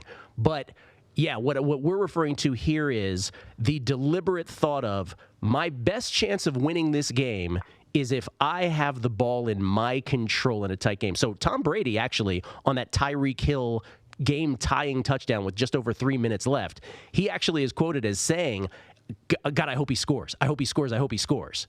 While that play was in mid-play. I guess relating it to the Monday night game then, if you will, Michael, San Francisco against Green Bay. Late in that game, the game is tied. Green Bay had tied it up at 30 apiece. San Francisco has the ball. And C.J. Beathard throws the bomb that gets picked off, which allows Aaron Rodgers to then matriculate the ball down the field in regulation and kick the field goal. But at that point, that was the moment where I think Kyle Shanahan, who's a great coach, but in this case, there was a little game theory, I think, where he could have, that was the 49ers moment to say, let's not do this. Let's make sure that we are managing the clock as such so that he never has a chance to get the ball back. I couldn't agree more. I think you've got to play that into consideration. I think the same thing happened in the Cincinnati-Pittsburgh game. I mean, they're snapping the ball with 17 seconds to go. And as soon as they scored, I turned to JBT, who we were watching the game at the sports book at the Oceans Resort and Casino, and I said, they're going to lose. They scored way too early. And you just knew it. I mean, you just knew it, right? And so and of course, Pittsburgh naturally comes right down the field. The underlying theme here is the fact that you can't play good enough defense in the NFL anymore to where you're just going to stop. Now, Carolina didn't execute on fourth down, and the Redskins won that game. But for the most of that drive, I thought Carolina was going to win 24-23. I did too. And I'm sure everybody else did. Except that, Cam Newton decided not to throw the ball to Greg Olsen. He tried to throw it outside. He made a mistake. And so I think that's the way you got to play it. Now, I don't see it. Like, if you're Kyle Shanahan in that instance, you're saying, okay, it's 3rd and 4. Let's run it twice here, or let's run it, or let's throw something here because I'm going to go for it on fourth down. I can promise you, and I tweeted this out on Sunday night, whoever punted in the fourth quarter was going to lose that game. Mm-hmm. Okay, and that's what the Chiefs did. They got a 3-and-out. I think if Andy Reid had that to do over again, I think that drive where he had a punt, I think he would have called it differently and tried to make sure that even if he was in a 4th and 1, go for it, because field position didn't matter in the game. Actually, field position is in your favor when you give a team a chance to score quickly because you get the ball back. I think the reason that I love having you on, Michael, is you're the perfect person to ask these questions of, because for me, and I think I speak on behalf of so many NFL fans and specifically bettors who watch the game in a way that the average casual fan might not, some of this stuff drives us crazy, and we just sort of wonder, boy, like, we see it from our couch. Like, I guess my question to you, generally speaking, is it that much more difficult to see the game? Is there so much going on, I guess? We have the luxury of eating a sandwich on a couch, and we get to process the information that way. But is there so much going on the sideline in any given game that it's just impossible to think these things through properly? Well, I think the other thing is you can't, sit there and say, well, we can't play defense, we're not going to win the game. You send a message to your defense that you're not going to win, and so that becomes a little problematic. But for me, I think it's called game management. I think we have a lot of guys with their heads buried in their game sheets, and they're not thinking about game management. They really aren't. And they're not – obviously Cincinnati wasn't, because they're snapping the ball with 17 seconds. There's 2 agendas you have to accomplish. You've got to score, but you also got to take as much time off the clock as you possibly can. Did you just notice New England in the 2-minute drive when they're going down to win the game? Did they ever look panicked or rushed? Never. Did they ever seem like they huddled up? Yeah. Of course, nobody on TV mentioned it, that they were huddling, because the fans don't get to understand what they're doing. The reason they huddled is because they never saw the clock as their opponent. They saw the clock as their friend at that point, so they wanted to milk it down. They were never in a rush. They never were in a rush, and so he did it. Of course, we never heard about it. Talking to a former NFL executive, new VSiN co-host in Atlantic City, Michael Lombardi. That takes time, too, by the way. What's that? What Michael's talking about, they saw the clock as their friend. I mean, it's probably why, by the way, I love when you're on here, because the genius that comes out of this guy's fantastic. We saw Aaron Rodgers do it. He's pointing to the sideline. Give me one more play. There's 6 seconds on the clock. They usually just kick the field goal. He's give me one more play. Let me take a shot real quick. I know that if I miss, I still got 2 to 3 seconds on the clock. Come in and kick it. I mean, it takes time for the Tom Brady's, for the Belichick's to, all right, Romeo Crennel, you call the plays. But why do you think we have coaches and head coaches? It's got to be harder, Michael. You tell me. It's got to be harder for a head coach who's actually calling the plays either offensively or defensively, because as a head coach, as a coach, I got to be steps ahead, days ahead, weeks ahead of my players in these situations. And so the Belichick example that you gave, what he's like exactly, I mean, he's been thinking about that for a while, and then it's easy for him in that moment to go call this play. You know what I'm saying? Where Romeo Cornell's more locked into what we're doing right now, and hold on, that didn't work. I mean, it takes time, and that's why, you know, in essence, we can throw age out the window with a lot of these guys because experience runs, it rules.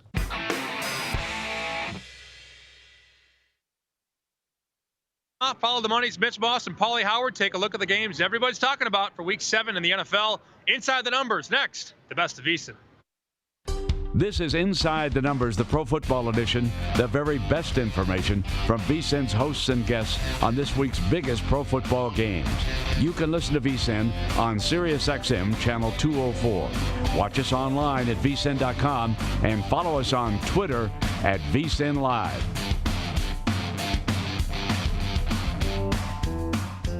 Catch VSiN last week. Here's some of what you missed. And a pro team getting 7 points is a big, big deal also. So even though they got their ass kicked yesterday, you can understand why the +7 came in. Who has more to play for the next week, in essence? A team that lost or a team that won? And I know that probably sounds crazy, but the losing team has more adjustments they're going to make. It doesn't sound crazy at all because you only got 16 games. Yeah. So every game is damn important. Let me expand on Jimmy's point, too, because, again, this is important as well. What professionals will do, it's not even they're betting on teams. What they're betting on are numbers here, and these are key numbers here.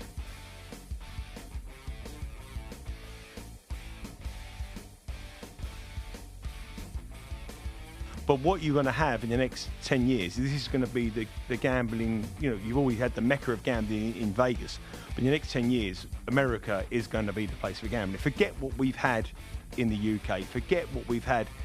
We've had the peak of our time 5 years ago. And we've really sort of milked the cow too much. This is where it's going to happen. In the next 5 years in America, America's going to be the biggest place.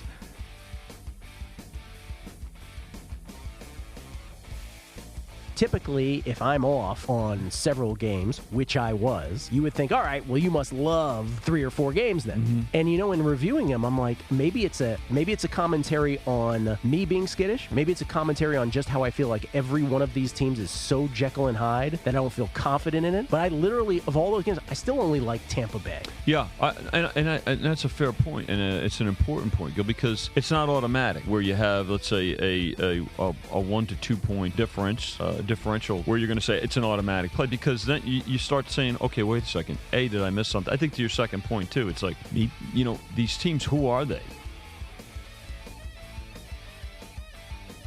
I don't think that Beckham is doing the Giants any favors. Also, you know, Manning just seems to be, you know, the game has passed him by, it seems like now. He doesn't fit the offense that this team is looking to run. So I definitely feel that the Eagles, you know, with Carson Wentz now coming back, he's getting more and more acclimated, more and more healthy. Although they do have injuries, the Eagles, I think they can overcome this road game on a Thursday night and beat the Giants.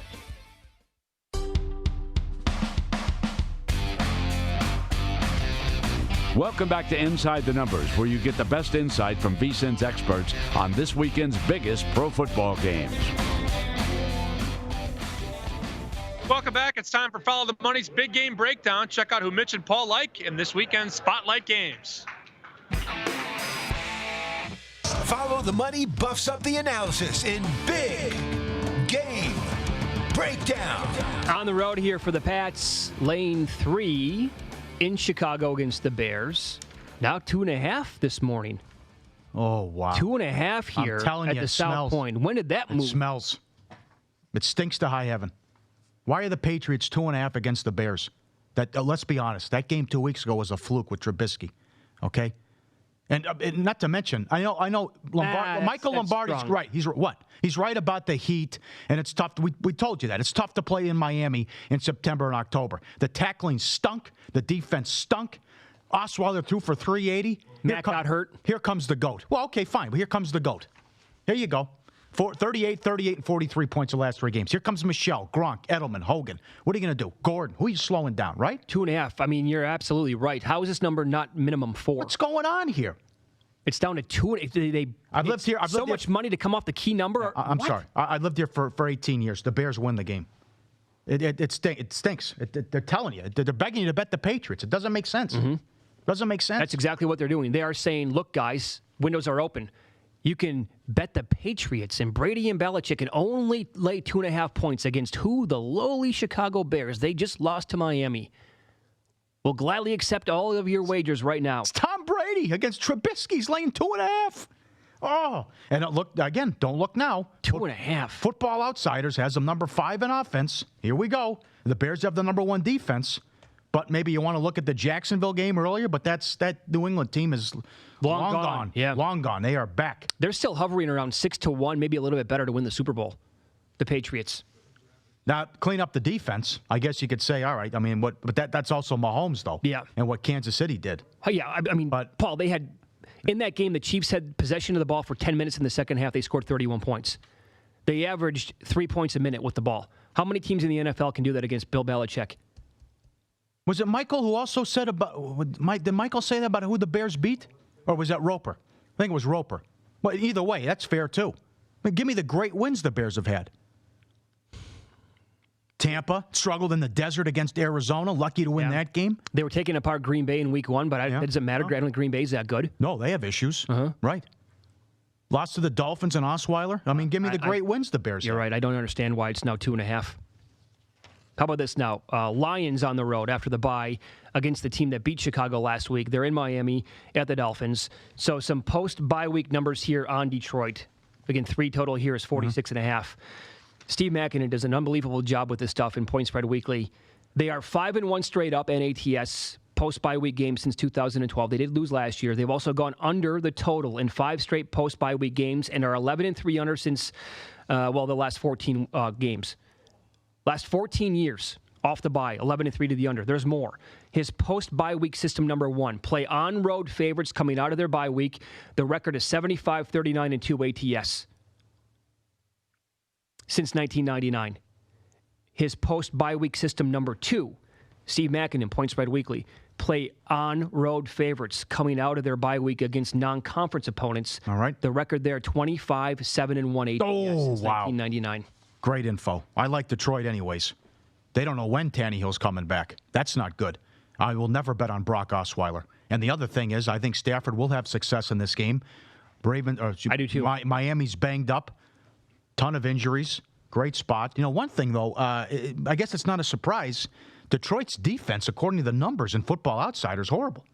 Bad job defensively. Well, in theory, the Dolphins should be able to run the football on this team. Yes, that too. But I think, Golden Tate's underrated. Let's be honest. He's a good wide receiver. I think all of their receivers are underrated, quite frankly. Yeah, if they can fix the defense, who knows? Maybe how good is that division? Yikes. In just terms, I know Minnesota and Green Bay have been a disappointment, but in terms of Detroit's no slouch and what the Bears are up to, at least a decent start there, no gimme. Yeah. But Football Outsiders has them ranked 28th in defense, 28th pass, 27th against the run.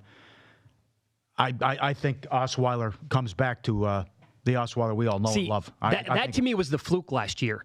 The Bears defense last week. How did the Dolphins score that many points from that far away from the end zone? I mean, it was the worst yards after the catch defense I think I've ever seen in my entire life. Because it was a quick slant pass, and then the defense nobody was within 20 yards, and it's like, okay, I'll walk right into the end zone now for the third time today. Like, what? How's this Frank Gore stuff working too? He's my age. I mean, it feels like been in the league forever. I think this is set up well here for Kerryon Johnson to run the football well against this defense. I think Stanford could have a nice game.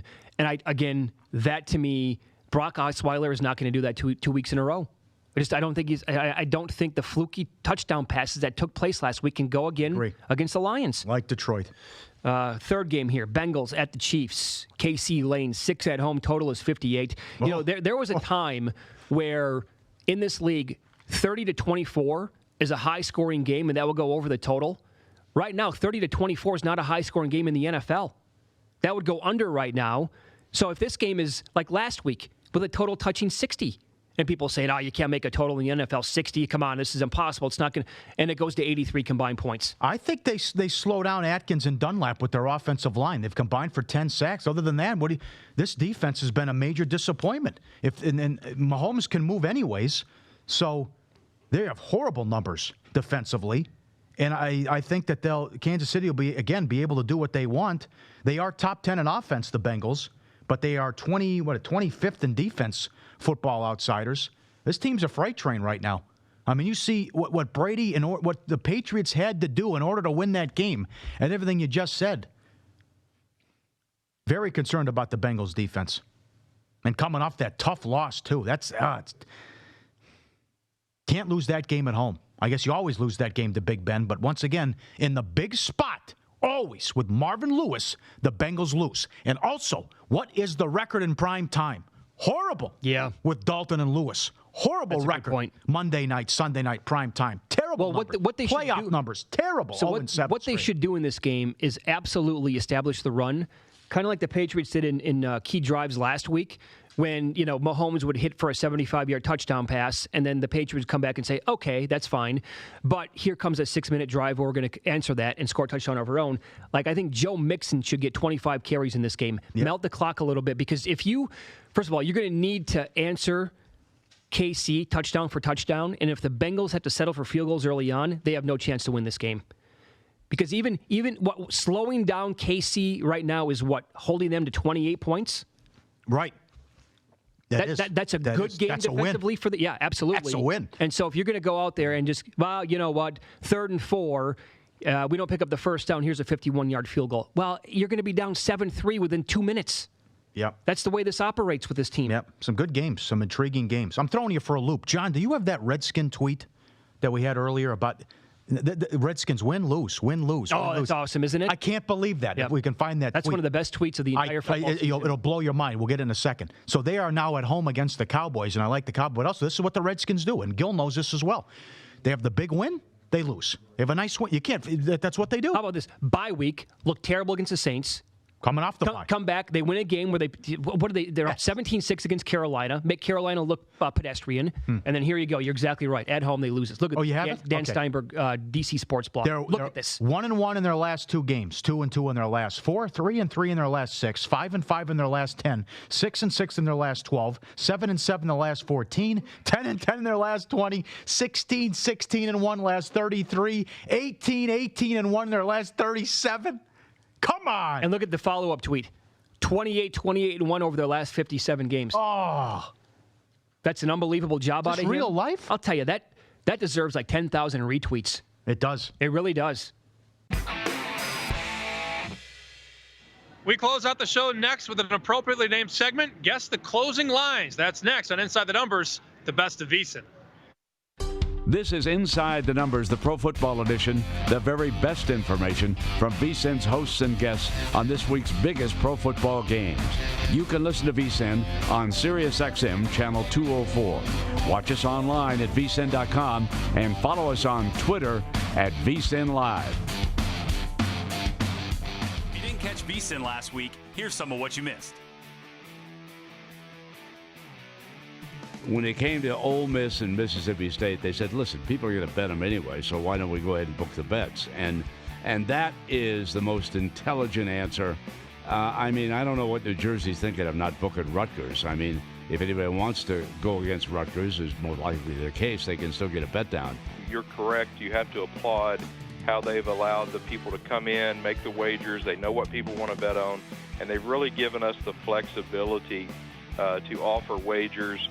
You know, that the other, like you said, like Atlantic City not being able to take wagers on Jersey teams. It has sent a message to the rest of the roster that it's probably more important to be a good talker than a great fighter.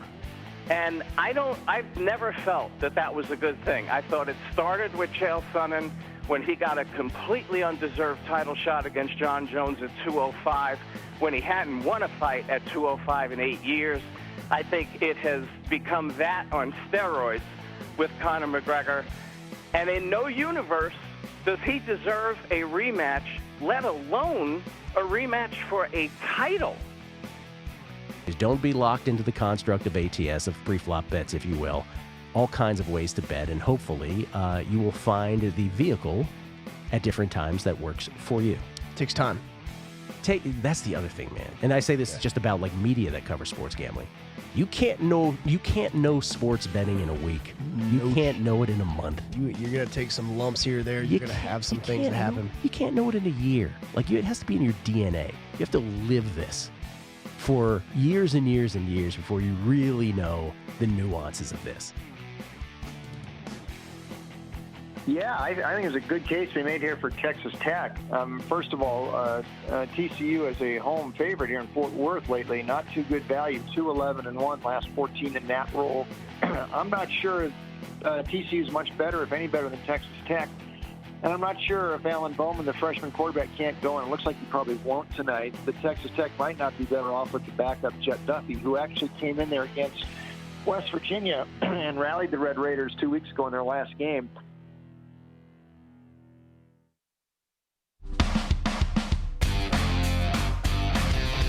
Welcome back to Inside the Numbers, where you get the best insight from VSiN's experts on this weekend's biggest pro football games. It's time for the best theme music on VSiN. The Westgate's John Murray, VSiN's Jonathan Von Tobel, and yours truly take a shot at the closing lines. We guess the closing lines for each game this weekend. It's time for Guess the Closing Lines. Yeah, that's right. Game show sweeping the nation. John Murray, Westgate Sportsbook Director, here at the desk. That's right. You know what time it is. It's time to go through these and guess where these lines will close. John Murray, how you feeling today? That is a very fun theme song. Whoever stitched that together, I think deserves a raise, John. A+. Oh, yeah, 100%. A raise indeed, and I think you're guaranteed to get it. All right, Tennessee, Los Angeles. This one is in London. Chargers are 6.5-point favorite. Totals 45. These London games are weird. We didn't see much movement in that game with the Seahawks and the Raiders, if I remember correctly. Now here at 6.5, I'm pretty sure. I don't think this really moves too much. Do you see 7? I think it'll go the other way. Yeah. More likely, the Chargers are a good fade when they're favored. The one thing about this game, it seems like every time we have a game in London, one of the two teams quits. Yeah. They get out there and they quit. The Raiders did it on Sunday. Ravens quit a couple years ago. Yeah, the they Ravens lost quit 44-7 at Jacksonville. We see that almost every time. I don't know why that is. They get up, maybe they're having too much fun in London. Yeah. But I think it'll go down. I saw some sharper guys taking 6.5 on Sunday. I think it's more likely to go down than up, John. Call it 6. Okay, call it 6. I agree. New England, Chicago, up next. New England now a 3-point favorite across the board, essentially. 3 minus 120 in a lot of shops, including yours, John Murray. Yeah. I would think that public bettors would think Bears +3 would be attractive, but I think sharp bettors would like the Patriots, and I think 3 would probably be where you stay. I think if anything, it'll go up, but I'll project it to stay at 3. This is going to be probably the most bet-on 10 a.m. game of the year so far, guys. With the popularity of these teams, New England and Chicago, I think it'll be the most heavily bet game we've seen in that early slot all season, Sam. I hope it's 3 in the contest because I know where I'm going. I hope it's 3, but I think it'll close 3.5, and I'm sure you guys will lay the hook too. I'll lay minus 3.5. No, I'm saying you'll put the hook on the board for the contest. Probably. Well, we'll just use the whatever's closest to market. When we do those numbers, we're trying to project where it's going to close. Yep. Cleveland and Tampa Bay up next, and I would think that after what these are two, I think, teams that people don't really like. You're already seeing 3.5 here at the South Point, and this is what I thought. I thought after the Browns' performance against the Chargers at home, now hitting the road, the Buccaneers are going to be the team that gets bet on. I'm not sure if it goes really any higher than like 3.5 or 4, but I think Buccaneers are going to be closing as about a 3.5-point favorite. See, I think it'll go down to to 3. Actually, I think the sharper guys will look to bet Cleveland, but I've got a bias to Cleveland. I pick them almost every week. So, yeah. Sam, you take this one. And that's fine. If they're 4-2 against the number, you should pick them every week. They've been covering. I mean, 4 out of 6 tries. Why not? People will see the hook with the Browns. The sharps bet the Browns every week last year. They still bet them this year. I don't think there'll be a lot of sharps trying to lay 3.5 with Tampa. I could be wrong, but I think 3 even makes sense. All right. Detroit and Miami, we already went over this. This one's not on the board because of the question marks around Ryan Tannehill. You mentioned the number if Brock Osweiler plays. If Tannehill starts, in your mind, what are you making? Then I think you're looking at a pick'em type game, John. I think Tannehill is worth that much. But we saw how much that Bears-Dolphins line moved last week, and clearly that was an overreaction. All right, then we move on to Carolina and Philadelphia. Opened up 3.5 all the way up to 4.5 now. I can't see this getting any higher than 4.5. I agree with that. I don't think it'll go over 4.5. Yeah. I think it may be more likely to go down to the 4 range. Carolina, very lucky to beat the Giants 2 weeks ago. They lost to Washington this past week. They're not playing well right now at all. I wonder if this will be a popular bet on the money line. There are some people out here I talked to last week that thought the Panthers were in a bad spot last week, but they liked them the following week. I said, all right, whatever. And it turned out they didn't play well against the Redskins. But the NFL, life in the NFL is so crazy.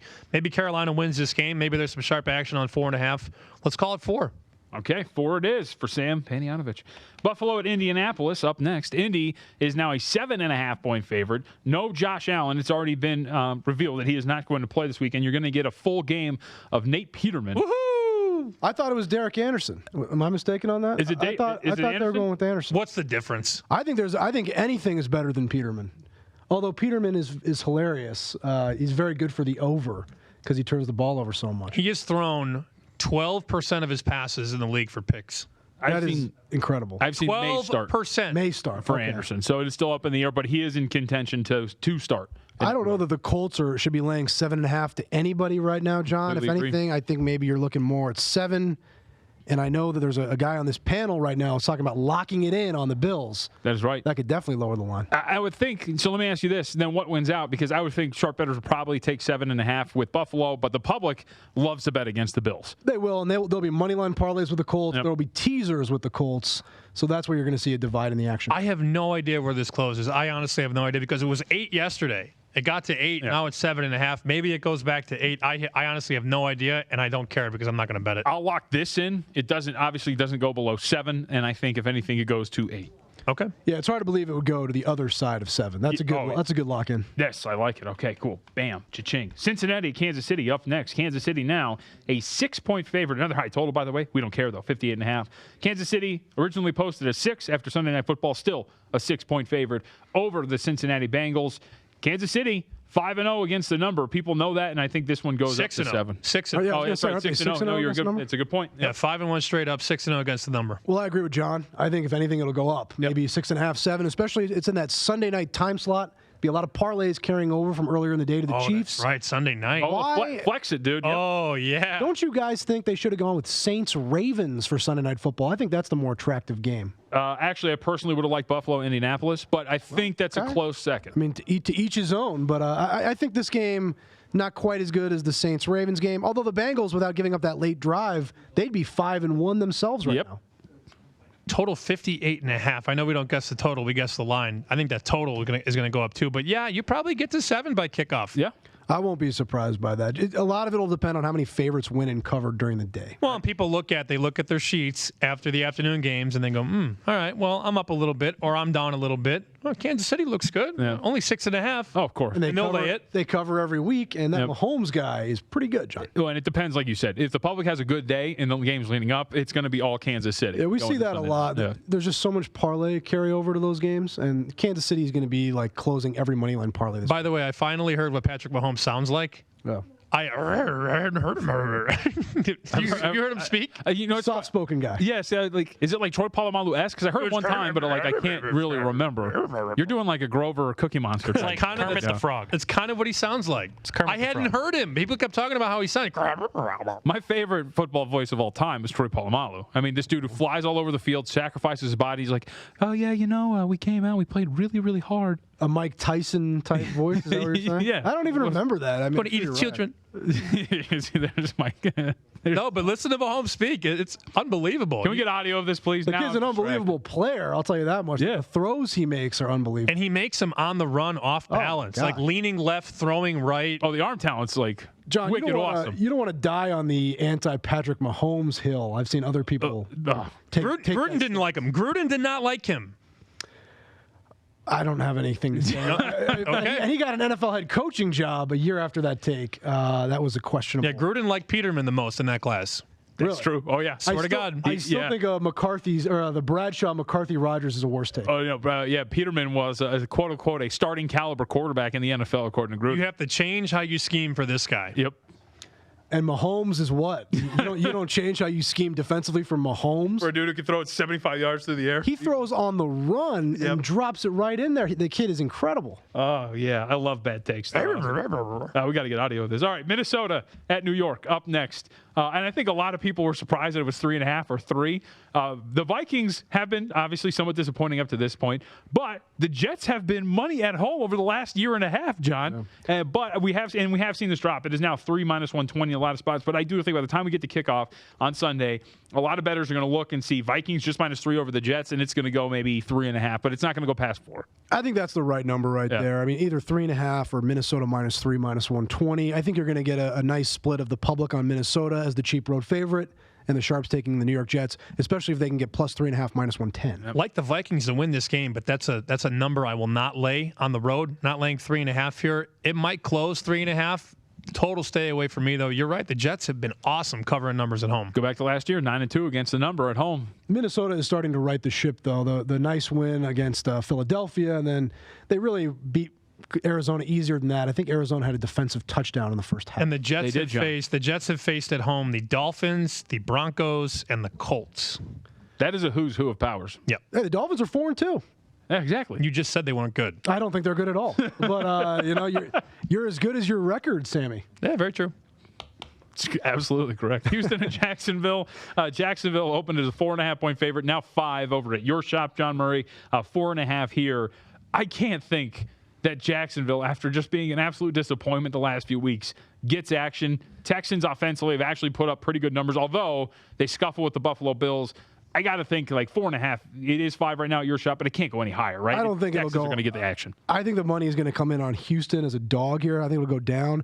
I could make a case that Houston is on the least impressive 3-game winning streak in the history of the NFL. They should have beat the Cowboys by 1,000,000. The 2 overtime wins, both where the other coach made a questionable call. Literally handed the wins to them. And then Buffalo was right there to win that game on Sunday. This is an all-time unimpressive 3-game winning streak, Sam. I will be on Jacksonville in the contest here. Anything under 6. Going back to the well? Yeah, well, did I take them? No, I took the Cowboys this past week. So I'll go on Jacksonville. Not many people will be on them, and people will look at Houston. Maybe they've righted the ship, but they just don't cover, JVT, and that's what's important. They don't cover. 1-5 against the number, and that coach, I've said it once, I'll say it 100 times. He turns touchdowns into field goals. Yeah, but we've also seen this, and especially in this division, right? Just go back a couple weeks ago. Jacksonville, 9.5-point favorite over the Tennessee Titans. They know each other pretty well, and you usually get these low-scoring, gritty games where they're just swapping field goals, 9-3, things like that. And I kind of see like that could happen, but I think Texans ultimately get the action here, 4.5, maybe 4. I've been amazed by how good J.J. Watt is playing. I thought he would be done because of all the injuries he's had, but he's still just right at the top of the league. And remember, Leonard Fournette might play this Sunday. I think it's a downgrade, honestly. I don't know about that. He doesn't really offer too much. I mean, they haven't dropped too much without him. Do you think they win any of these other games if he's on the field? I didn't say that, but I don't think it's a downgrade. I mean, maybe it ticks up to 5. Deal with the hammy and a running back. I think it might be. I don't know about a downgrade, but I don't really think running backs matter. There we go. All right. New Orleans and Baltimore Sunday Night Football contender for John Murray. This is a 2.5-point spread with Baltimore. And I will go with, if we're guessing the closing line, Saints get the action. It comes down to maybe, let's say, 1.5.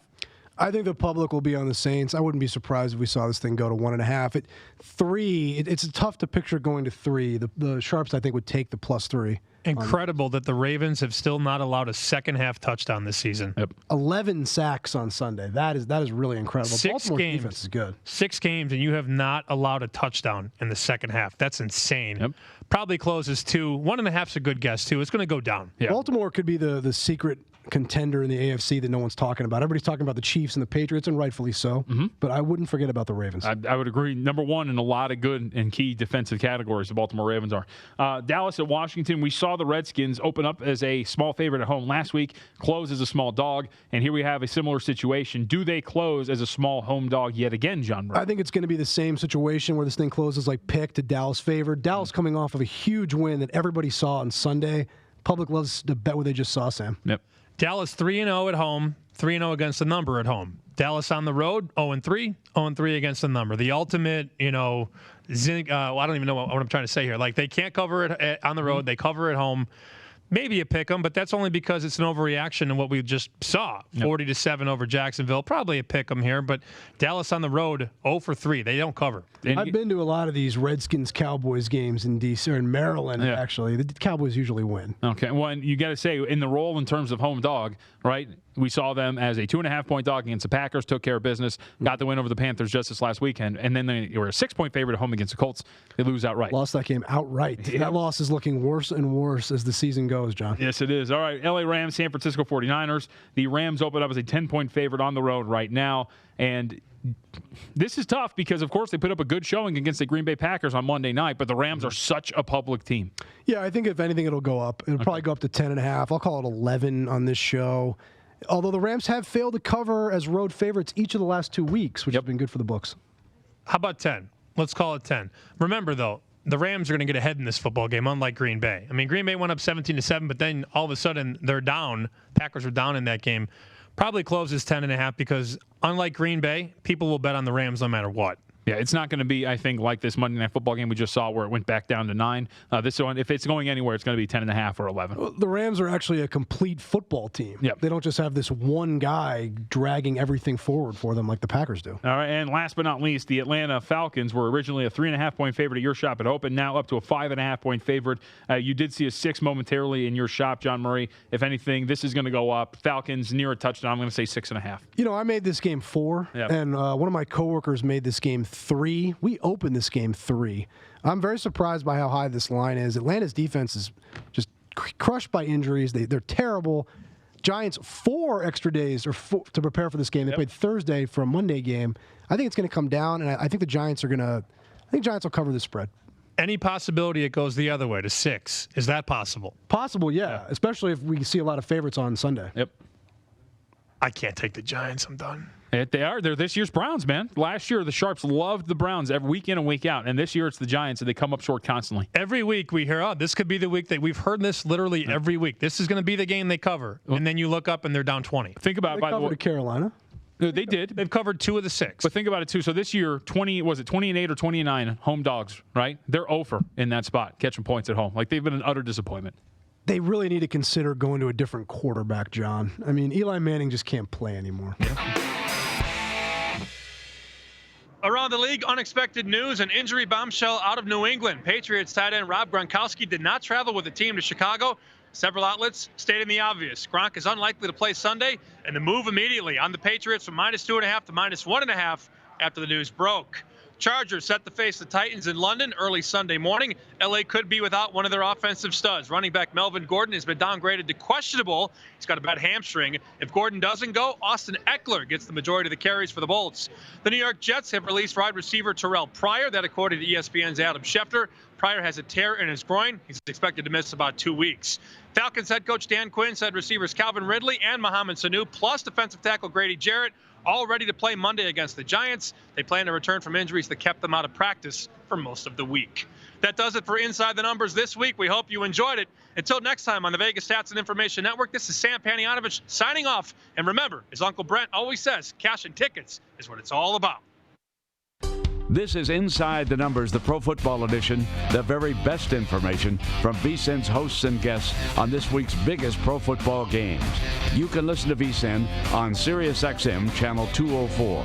Watch us online at vsin.com and follow us on Twitter at VSiN Live. I'm Brent Musburger, reminding you that the football betting season is here. There is nothing